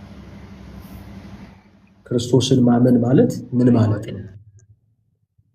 ክርስቶስን ማመን ማለት ክርስቶስ ያስተማረውን ትምህርት ሳይሸራርፉ በምላት መቀበል ማለት ነው። ምክንያቱም በክርስቶስ ጥያቄ ላይ እንዴት የሚል ጥያቄ አይነሳበትም። በክርስቶስ ትምህርት ላይ እንዴት የሚል ጥያቄ አይነሳም። ክርስቶስ ይህ እውነተኛ ስጋዬ ነው፣ እውነተኛ ደሜ ነው ካለ እንዴት ጽዋን ስተህ ደሜ ነው ትላለህ? እንዴት ህብስት ሰጥተህ ስጋዬ ነው ትላለህ አትለውም ክርስቶስን። ለምን? በቃና ዘገሊላ ተገኝቶ ውሃውን ወደ ወይን የቀየረ ጌታና አምላክ ነው። ስለዚህ በሱ ላይ አሜን ብለህ ትቀበላለህ እንጂ እንዴት ብለህ ጥያቄ አታነሳም። ስለዚህ የእነዚህ ሰዎች ክርስቶስን ማመን በትክክል ሊጠየቅ ይገባል። እውነት አንድ ሰው ክርስቶስን አምኗል የሚባለው የክርስቶስን ትምህርት በምላት መቀበል ሲችል ነው፣ ሳይሸራረፍ። ካልሆነ ግን ጌታ ቅድም እንደተባለው አሁን ስለ ሚስጥራት ስናወራ ስለ ስጋና ደግሞ ስናወራ በጥቅሉ የማን ትምህርት ነው ካልን የክርስቶስ ትምህርት ነው፣ የማንም ትምህርት አይደለም። አንዱ መታመን ያለበት ይሄ ነው። ክርስቶስን ማመን የሚረጋገጠው የክርስቶስን ትምህርት በሙሉ ልብ ሳይጠራጠሩ ሳይሸራርፉ መቀበል ሲቻል ነው። ስለዚህ ወንጌላውያንን የሚሉ ወገኖቻችን ወንጌል ያስፈልጋቸዋል አሁን ላይ። ለምን ካልን በክርስቶስ ወንጌል አያምኑም ለማለት ድፍረት እያገኘን ስለሆነ። ስለዚህ ክርስቶስ ከውሃና ከመንፈስ ካልተወለዳችሁ በስተቀር የእግዚአብሔርን መንግስት ልትወርሱ አትችሉም ካለ ይህንን አምነህ ተቀብለህ ሚስጥራቱን ትፈጽማለህ እንጂ እንዴት የሚል ጥያቄ አታነሳም። ቅዱስ ዮሐንስ አፈወርቅ የሚናገረው ነገር አለ። ለምሳሌ እዚህ የዮሐንስ ወንጌል ምዕራፍ 3 ላይ እንደምታውቁት ሚስጥረ ጥምቀትን ስናነሳ ክርስቶስ ሚስጥረ ጥምቀትን አስተምሯል፣ በትምህርት ደረጃ ማለት ነው። ሁለተኛ ደግሞ ክርስቶስ ሚስጥረ ጥምቀትን በታላቁ ተልእኮ ለሐዋርያት ሰጥቷል። በትምህርት ደረጃ እንዴት ካልን ዮሐንስ 3 ላይ ጌታችን ከውሃና ከመንፈስ ካልተወለዳችሁ የእግዚአብሔርን መንግስት አትወርሱም ሲል ይህንን ክፍል ጥንታውያን አባቶች እንዴት ተረጎሙት፣ እንዴት ተረዱት ብለን ነው እንጂ ወደ ትምህርቱ መቅረብ ያለብን እንዴት ሰው ከውሃ ሊወለድ ይችላል? ቅዱስ ዮሐንስ አፈወርቅ ምን ብሎ ይጠይቃል? ሰው እንዴት ካፈር ሊገኝ ይችላል? ተመሳሳይ ጥያቄ ነው የምንጠይቀው። ሰው ከውሃ እንዴት ይወለዳል ብለን ከጠየቅን ቅዱስ ዮሐንስ አፈወርቅ ተመሳሳይ ጥያቄ ይጠይቃል። ሰው ካፈር እንዴት ሊገኝ ይቻላል? ስለዚህ ለምሳሌ ወደ ጥንተ ተፈጥሯችን ተመልሰን እግዚአብሔር ሰውን ከምድር አፈር አበጀው፣ በአፍንጫውም የሕይወት እስትንፋስን እፍ ያለበት፣ ሰውም ሕያው ነፍስ ያለው ሆነ ይላል አይደል ዘፍጥረት 2:7 ላይ። ስለዚህ እንዴት ሰው ካፈር ተገኘ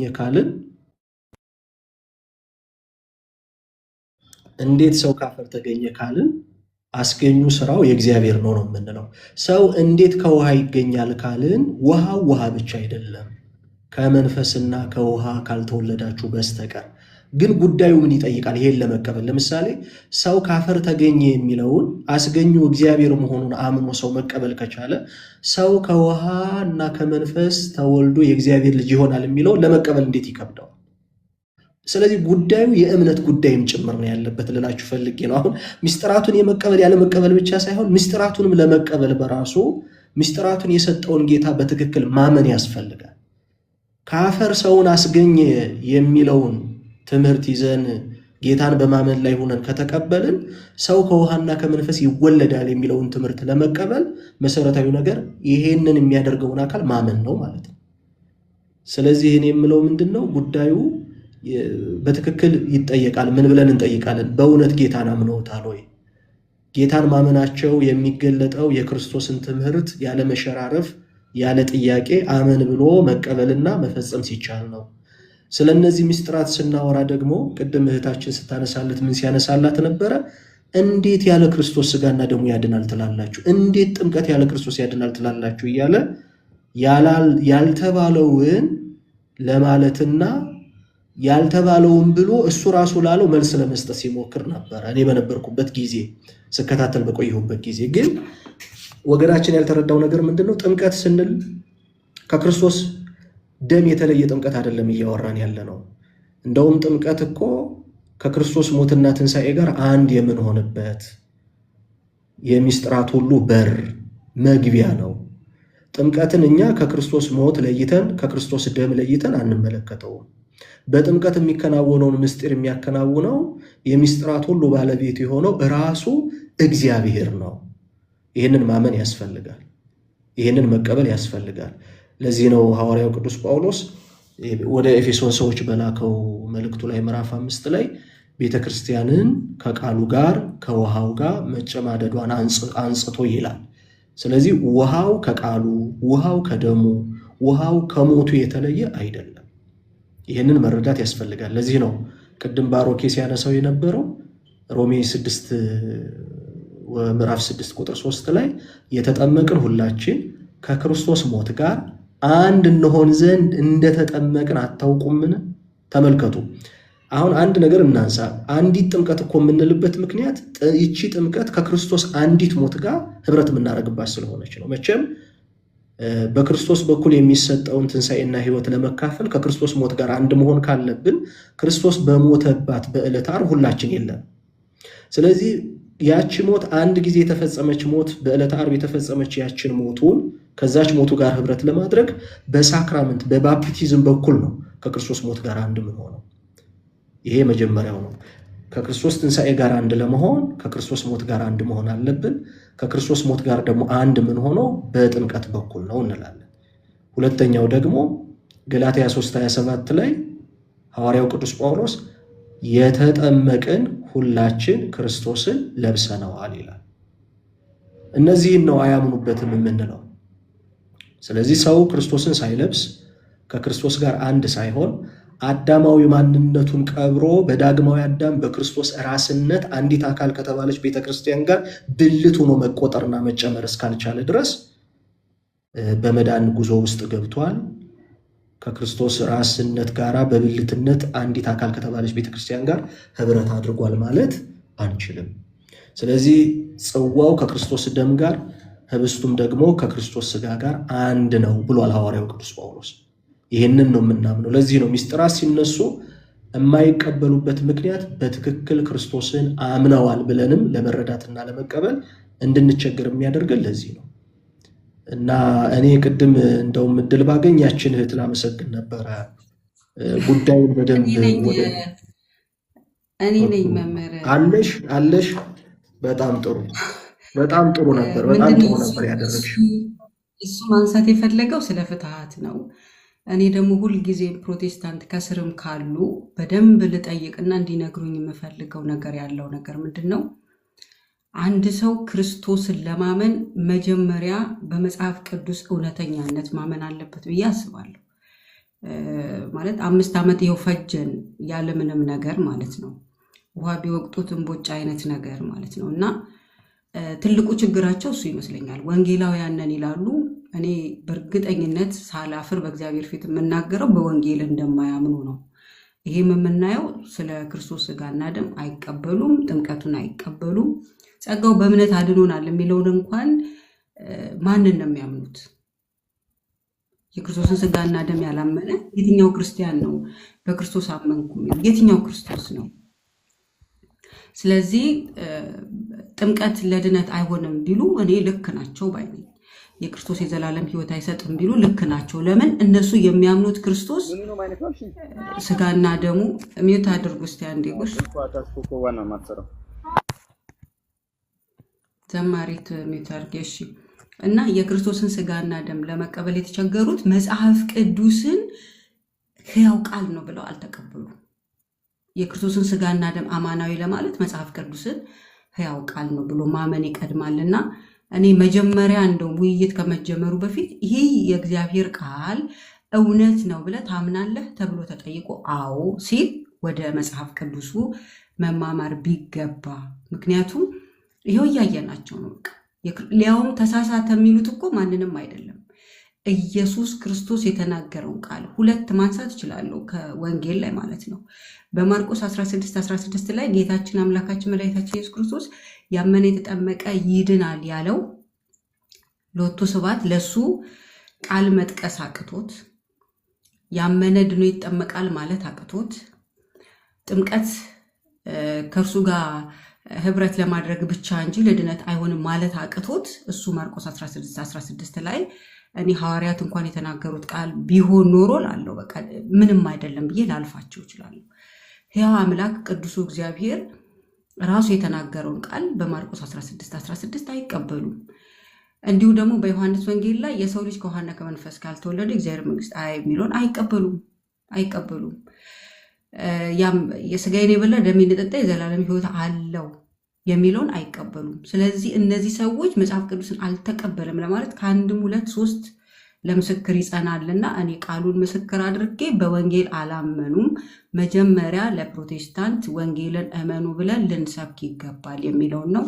ይቆየኝ፣ እርስዎ ይቀጥሉበት። ይህን ከፍ እንዲያደርጉልኝ እፈልጋለሁ። እውነት ለመናገር ልጁ ራሱ ቅድማውን ከወንጌል ለመጥቀስ አልቻለም፣ ግን ኢዮባ ነው ጥቅስ ሲያዘንብበት የነበረው። እኔ በጣም ነው የምሰስተው ለእነሱ ጥቅስ ሲዘንብ። አንዷን ስለማይቀበሉ 10 ቢሰጣቸው ነቲንግ ነው እነሱ ጋርና እነሱን ወንጌልን እመኑ ብለን ልንሰብካቸው እንደ አዲስ ልናስተምራቸው ይገባላለው። ይቆየኝ፣ ይቀጥሉ። እግዚአብሔር ያክብርልኝ። እግዚአብሔር ይባርክሽ እህታችን፣ በጣም ነው የምናመሰግነው። በአንቺም አንቺን መሰል በሆኑ እህቶች በጣም ደስተኛ ነኝ። በጣም ስሰማ ነበር። እውነት መሰረታዊ ነገር ነው። በነገራችን ላይ ምን እያልን ነው ካልን መዳን መሰረቱ ማመን ነው። ማመን መሰረቱ ደግሞ እውነተኛ ትምህርት ነው። ሰው ያለ እውነተኛ ትምህርት እውነተኛ እምነት ሊኖረው አይችልም። ሰው ያለ እውነተኛና ቀጥተኛ እምነት ደግሞ እውነተኛ ድነት ሊያገኝ አይችልም። ስለዚህ ሰው የመዳኑን ለማረጋገጥ እውነት እኔ የመዳን መንገድ ላይ ነኝ ወይ፣ እውነት የምድንበት መስመር ላይ ነኝ ወይ ብሎ ማረጋገጥ ከፈለገ ተመልሶ የሚያረጋግጠው ምን እንደሆነ ታውቃላችሁ? የማምነው ምን አይነት ትምህርት ነው፣ የምከተለው ምን አይነት ትምህርት ነው ብሎ ነው ማመን ያለበት፣ መጠየቅ ያለበት። እየተከተልኩት ያለሁት እየተመራሁበት ያለሁት ምን አይነት ትምህርት ነው? ምክንያቱም እነሱ ሁልጊዜ የሚጠቅሱት ግን የማያስተውሉት ሮሜ 10 ላይ እኮ አለ አይደለ? ያለ ሰባኪ እንዴት ይሰማሉ? ካልሰሙ ደግሞ እንዴት ያምናሉ? አይደል? ይሄ እኮ ትክክል ነው። ሰው ያለ ትምህርት ሊያምን አይችልም። ሳያምን ደግሞ እውነት ነው ሊድን አይችልም። እነዚህ ነገሮች በጣም ትኩረት ተሰጥቶ ሊታይባቸው ይገባል። ሰው እውነተኛ ድህነት ወይንም እውነተኛ የድህነት መስመር ላይ ነኝ አይደለሁም የሚለውን ማረጋገጥ ያለበት እምነቱ የተመሰረተበት ትምህርት ጤናማ ነው አይደለም። ክርስቶስ የሰበከው ሐዋርያት የመሰከሩት ሊቃውንት ያጸኑት በቤተ ክርስቲያን በምልዓተ እውነት ተገልጦ የኖረው ትምህርት ላይ ነኝ ወይንስ አይደለሁም ብሎ ራሱን ማረጋገጥ አለበት። ምክንያቱም ድህነት ያለ እምነት እንደማይሆን ሁሉ እምነትም ደግሞ ያለ ትምህርት ሊያድን አይችልም። የምናምነው እኮ በሰማነው መሰረት በተማርነው መሰረት ነው። ሐዋርያው ቅዱስ ዮሐንስ እኮ በሁለተኛ መልእክቱ ምዕራፍ 1 ቁጥር 9 ላይ ለሚወጣ ሁሉ በክርስቶስም ትምህርት ለማይኖር አምላክ የለውም አብና ወልድ የሉትም እኮ ነው ያለ። ስለዚህ የምንመዘነው በትምህርት ነው ማለት ነው። ግን ያ ትምህርት ደግሞ ምን አይነት ትምህርት ነው? ያ ትምህርት እያልን ያለ ነው ምን አይነት ትምህርት ነው? የእውነት አምድና መሰረት በሆነችው በቤተ ክርስቲያን ተገልጦ የኖረውን ትምህርት ነው። ምክንያቱም ቤተ ክርስቲያን የክርስቶስ አካል ነች። በዚች ጉባኤ ውስጥ ደግሞ እግዚአብሔር የገለጠው አንድ እውነት፣ አንድ ትምህርት፣ አንድ ሃይማኖት አለ። እሱን ነው እያወራን ያለ ነው። ልክ ይሁዳ በመልእክቱ ለቅዱሳን አንድ ጊዜ ፈጽሞ ስለተሰጠች ሃይማኖት ትጋደሉ ዘንድ እጽፍላችሁ ወደድኩ እንዳለው ማለት ነው። ይህን መረዳት ያስፈልጋል። ስለዚህ አሁን ዝም ብለን በስሙ ክርስቶስ ክርስቶስ ብንል ኢየሱስ ኢየሱስ ብንል መሰረቱ ኢየሱስ የምንልበት ትምህርት ክርስቶስ የምንልበት ትምህርት ስለሆነ በትምህርት መመዘናችን አይቀርም። እነዚህ ትምህርቶች ደግሞ የተገለጡበት የእውነት ወንጌል አለ። ቅድም እህታችን ያነሳችው እነሱን በምልዓት እንቀበላለን አንቀበልም፣ እዛ ላይ ነው የሚለየን። ግን ብዙ ጊዜ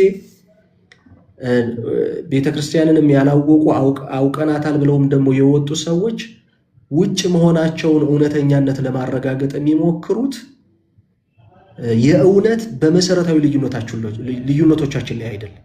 አንዳንዶቹ ገድላትን ይጠቅሳሉ፣ አንዳንዶቹ ሌላ መሰረታዊ ከሆነው ከወንጌል ትምህርት አስተምህሮ ውጭ ይመስላል ብለው ያሰቧቸውን ነገሮች በመጥቀስ ነው ጊዜም ለማጥፋት ብዙ ጊዜ ሙከራ ጥረት ሲያደርጉ የሚታዩት። ግን ወገኖቻችን አሁንም ካላችሁ ያው የክርስቶስ ትምህርት አለ። ወንጌል የክርስቶስ ትምህርት ነው። በዚህ የወንጌል ትምህርት ውስጥ ክርስቶስ የገለጣቸው እውነቶች አሉ። ልዩነታችን እነሱን አምኖ በመቀበልና ባለመቀበል ስለሆነ በተለይ ደግሞ አሁን ሚስጥራት ላይ ብቻ ሳይሆን እኛ ኢቭን እምነታችሁ ላይ ጥያቄ አለን። ምክንያቱም እምነት የሚመሰረተው በትምህርት ላይ ነው። ምን አይነት ትምህርት አምናችሁ ነው? እምነታችሁ ማለት አመን ስትሉ ምን አይነት ትምህርት ነው ያመናችሁት? ያ ትምህርት አንድ ጊዜ የተገለጠ እውነት ነው። ለሐዋርያው ቅዱስ ጴጥሮስ ጌታ እንዳለው በዚች ዓለትነት ላይ ቤተ ክርስቲያኔን እሰራታለሁ ነው ያለው ክርስቶስ። በቃ ዓለቱ አንድ ነው፣ ሁላችን የምንጨመርበት ያ ዓለት የክርስቶስ ትምህርት ነው። ያ ትምህርት ደግሞ ከእግዚአብሔር የተገለጠ እውነት ነው። ስለዚህ አማኝ ነን ስትሉ ኦኬ እምነታችሁ በምን ላይ ነው የተመሰረተው ብለን መጠየቃችን አይቀርም። በትምህርት የሚረጋገጥ እምነት መሆን አለበት። ያ ትምህርት ደግሞ ክርስቶስ ያስተማረው በወንጌሉ ሐዋርያት በመልእክታቸው የመሰከሩትና ያረጋገጡት እውነት ስለሆነ እሱን በደንብ ማስተዋል ያስፈልጋል። ቃለ ሕይወት ያሰማሽ እህታችን፣ ወንድማችን ሉቃስም ሌሎቻችሁም የሕይወትን ቃል ያሰማችሁ ቀጥሎ አለሁኝ።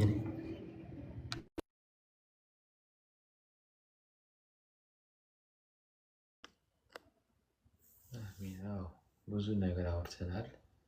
ያው በዚህ መካከል ውስጥ እንዴት ያለ ቤተ ክርስቲያን ወንጌል መረዳት ማወቅ መተርጎም ውስጡ ያለው ሚስጥር መረዳት የምንችለው ቤተ ክርስቲያን ውስጥ ስንሆን ነው። የቤተ ክርስቲያንን ትምህርት ስንማር ነው። እና ያው ሃይማኖት አንድ ነው፣ ጌታ አንድ ነው፣ ጥምቀትም አንድ ነው። ይህ ሀቅ የሆነ አቋም ነው፣ ሐዋርያት የሰጡን አቋም ነው። እና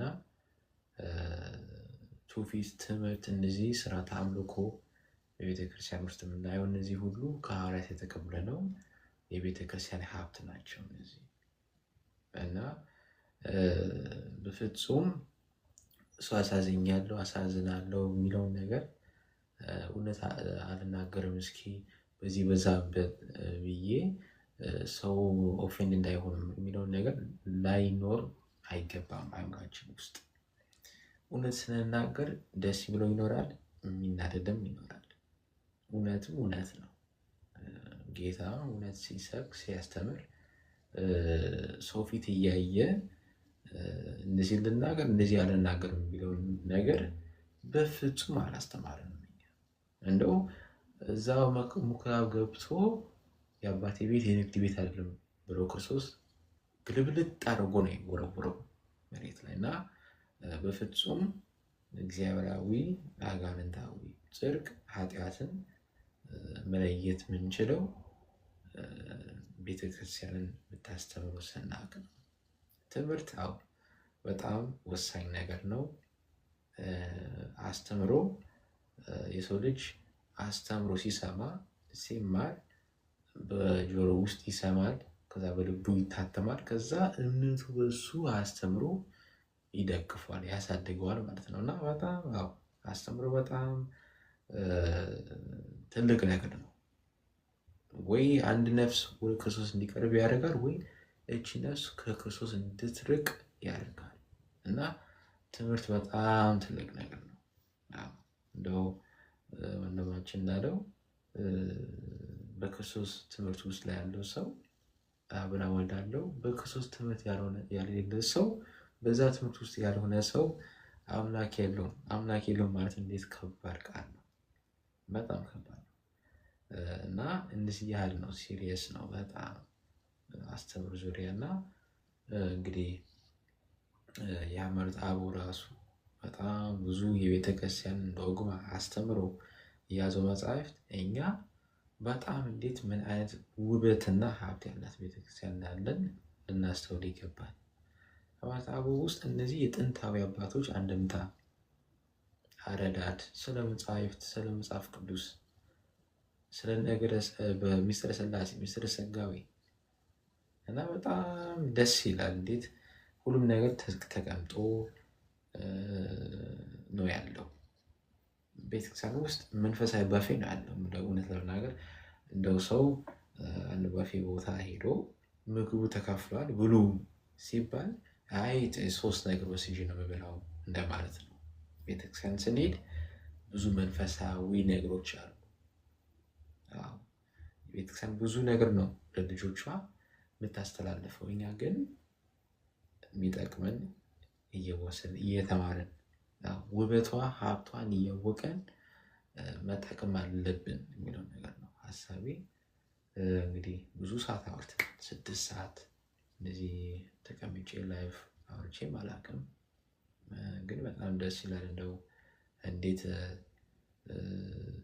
ያለ ቤተክርስቲያን እንዴት እውቀት እንዳለ አይቻልም እና በንግግር ስሰማ ያው የሚያስቅም ቢሆንም ውስጣችን የሚያስለቅስ ነገር ነው። ያው ሰው ከእግዚአብሔር ሲርቅ ውስጣችን ያለቅሳል፣ በውጭ ብንስቅ ማለት ነው እና ያው እንግዲህ ምኞታችን እነዚህ ወገኖቻችን ሁሉም እግዚአብሔር አምላክ ያው በቅዱስ መንፈሱ እንዲጠራቸው ወደ ቤታቸው እንዲመለሱ እንዲማሩ በእምነት እንዲጸኑና በቅዱስ ቁርባኑ የዛሬ ህይወት እንዲያገኙ ነው እና እሱ ነው ምኞቴ፣ ጸሎቴ። ሁላችሁም ስለመጣችሁ በጣም ነው የማመሰግነው። ኢዮባም ስለገባ በጣም ደስ ብሎኛል። ሁላችሁም ወንድሞቼም በጣም ደስ ብሎኛል። በጣም ፍሬያማ ውይይት አድርገናል ብዬ ተስፋ አደርጋለሁ። ግናለን ሉቃስ ሰላሙን እድሉንም በዚህ መንገድ ከፍተህ እንድንወያይ ስላደረግ። ያው እኔ እንግዳ ነኝ፣ በእርግጥ አላውቅም፣ ከዚህ በፊት ከፍተህ እንደሆነ አላውቅም። ለአንተ ቤት እንግዳ ነኝ፣ ገና ዛሬ እየገባሁ ነው። ሌላም ጊዜ እንመጣለን፣ እንወያያለን። አመሰግናለሁ ሁላችሁም። ቴንኪው ወንድማችን፣ ክብር ያድልልን እግዚአብሔር አምላክ፣ የቤተ ክርስቲያን አምላክ በቤቱ ያጽና፣ ፍጻሜን ያሳምርልን፣ ሁላችንንም የፍጻሜ ያሳምርልን የቤተ ክርስቲያን አምላክ። ኦርቶዶክሳውያን ያው በማወቅ አይጸደቅም። የቤተ ክርስቲያናችንን አስተምህሮ በተግባር ነው መኖር ያለብን። እውነት ለመናገር እኛ ፕሮቴስታንትን መጽሐፍ ቅዱስ ሰብከን የእግዚአብሔር መንግስት እንዲወርሱ እናደርጋለን ብዬ አላስብም። ክርስቶስ ምን አለ? እርስ በርሳችሁ ብትዋደዱ ደቀ መዛሙርቶቼ እንደሆናችሁ ሰዎች በዚህ ያውቋችኋል ያለው እና እኛ ክርስትናችንን በተግባር መኖር አለብን። ለካ ክርስቲያን እንዲህ ነው እንዴ ብለው ሰዎች በተግባራችን አውቀው እስቲ እኛ ኦርቶዶክሳውያን የክርስቶስን ስጋና ደም የዘላለም ሕይወት ያሰጣል ብለን ያው በ40 ቀናችን ተቀብለናል። ነገር ግን በህይወት ተመላልሰን የክርስቶስን ስጋና ደም ለኃጢአት ስርየት ይሆናል ብለን በሱ ህይወት ተጉዘናል።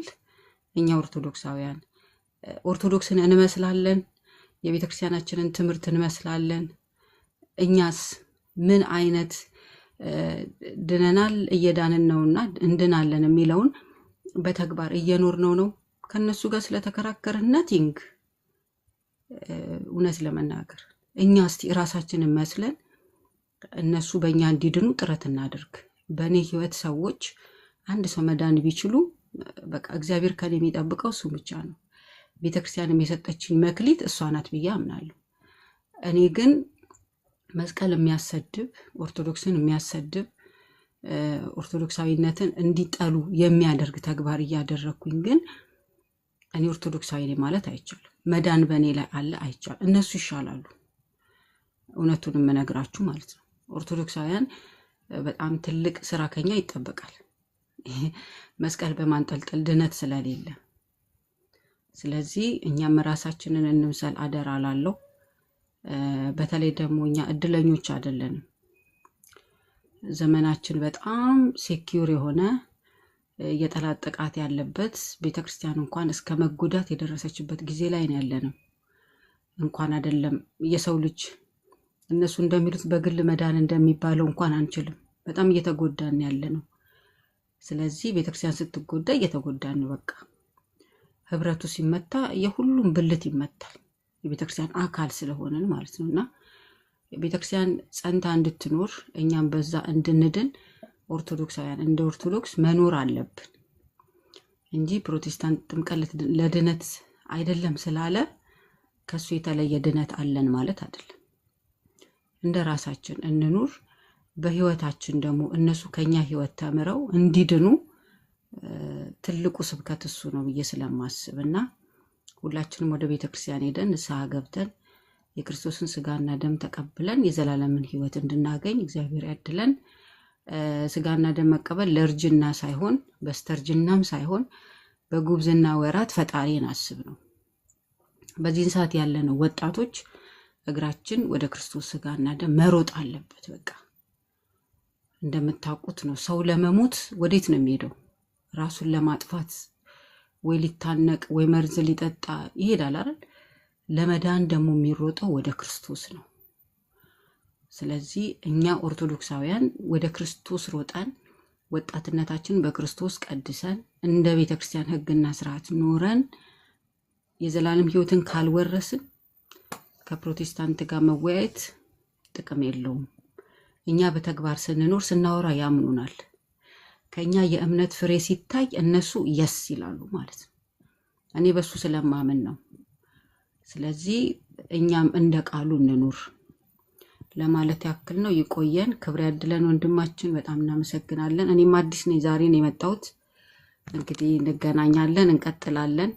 እኔ ወደ ራሳችን ብንመለስ ነው የሚሻለው እላለሁ። ምክንያቱም እኛ ነን ብዙ ጊዜ ፕሮቴስታንት የሆኑ ኦርቶዶክሳውያን ምን ይላሉ? እኔ እኮ ጌታን ያገኘሁት አሁን ነው፣ ጌታን ያወቅኩት አሁን ነው፣ መዳን ያገኘሁት አሁን ነው ይላሉ። እኔ በቤተ ክርስቲያን አድጌ መዳን አላጣሁም።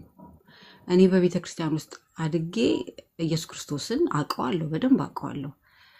ክብር ምስጋና ለቅድስት ቤተ ክርስቲያን ይሁንልኝና በደንብ አድርጋ አሳድጋኛለች። ከሕፃንነት ጀምሬ በሰንበት ትምህርት ቤት ነው ያደግኩት። በመንፈስ እያሳደገችኝ በእውቀት እያሳደገችኝ አክብራ፣ የእውነት ነው ብላችሁ የክርስቶስን ስጋና ደም እንድፈራ አይደለም ያደረገችኝ። በደል ኃጢአቴ በሱ እንደሚሰረይልኝ ንስሐ ገብቼ እንድቀርብ አስተምራ ነው ያሳደገችኝ። ስለዚህ የክርስቶስ ስጋና ደም ህይወትን የሚሰጥ የሚያንጽ፣ የሚቀድስ፣ ኃይል የሚሰጥ፣ የሚጠብቅ፣ ከክፉ ሁሉ የሚሰውር፣ በጠላቶች ላይ ድልን የሚያቀዳጅ፣ በህይወቴ ላይ ዓለም እንዳታሸንፈኝ በህይወቴ ላይ ድል እንድቀዳጅ የሚያደርገኝ የክርስቶስ ስጋና ደም ነውና ፕሮቴስታንት ስለሆንኩ አይደለም ክርስቶስን የማውቀው።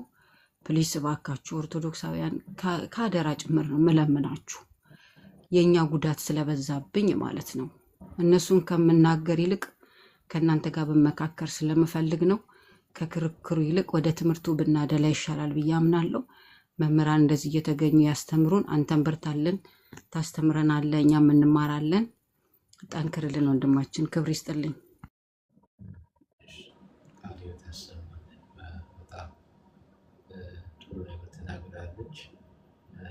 የራሳችን ተመልክተን አይተን ገምገመን ነው ለሌላ ሰዎች ምን ተርፈው እና ያው ትልቁ ጾሙ ደግሞ እየቀረበ ነው። ደግሞ በጣም ጥሩ ሰዓት ነው። መዘጋጀት በጣም አስፈላጊ ነው እና በጣም ደስ የሚል ሀሳብ ነው የሰጠችው። ሀሳብ ካላችሁ መጨረሻ ማንም ሰው ካለ ሀሳብ ስማለው ዛሬ ጨርስናል።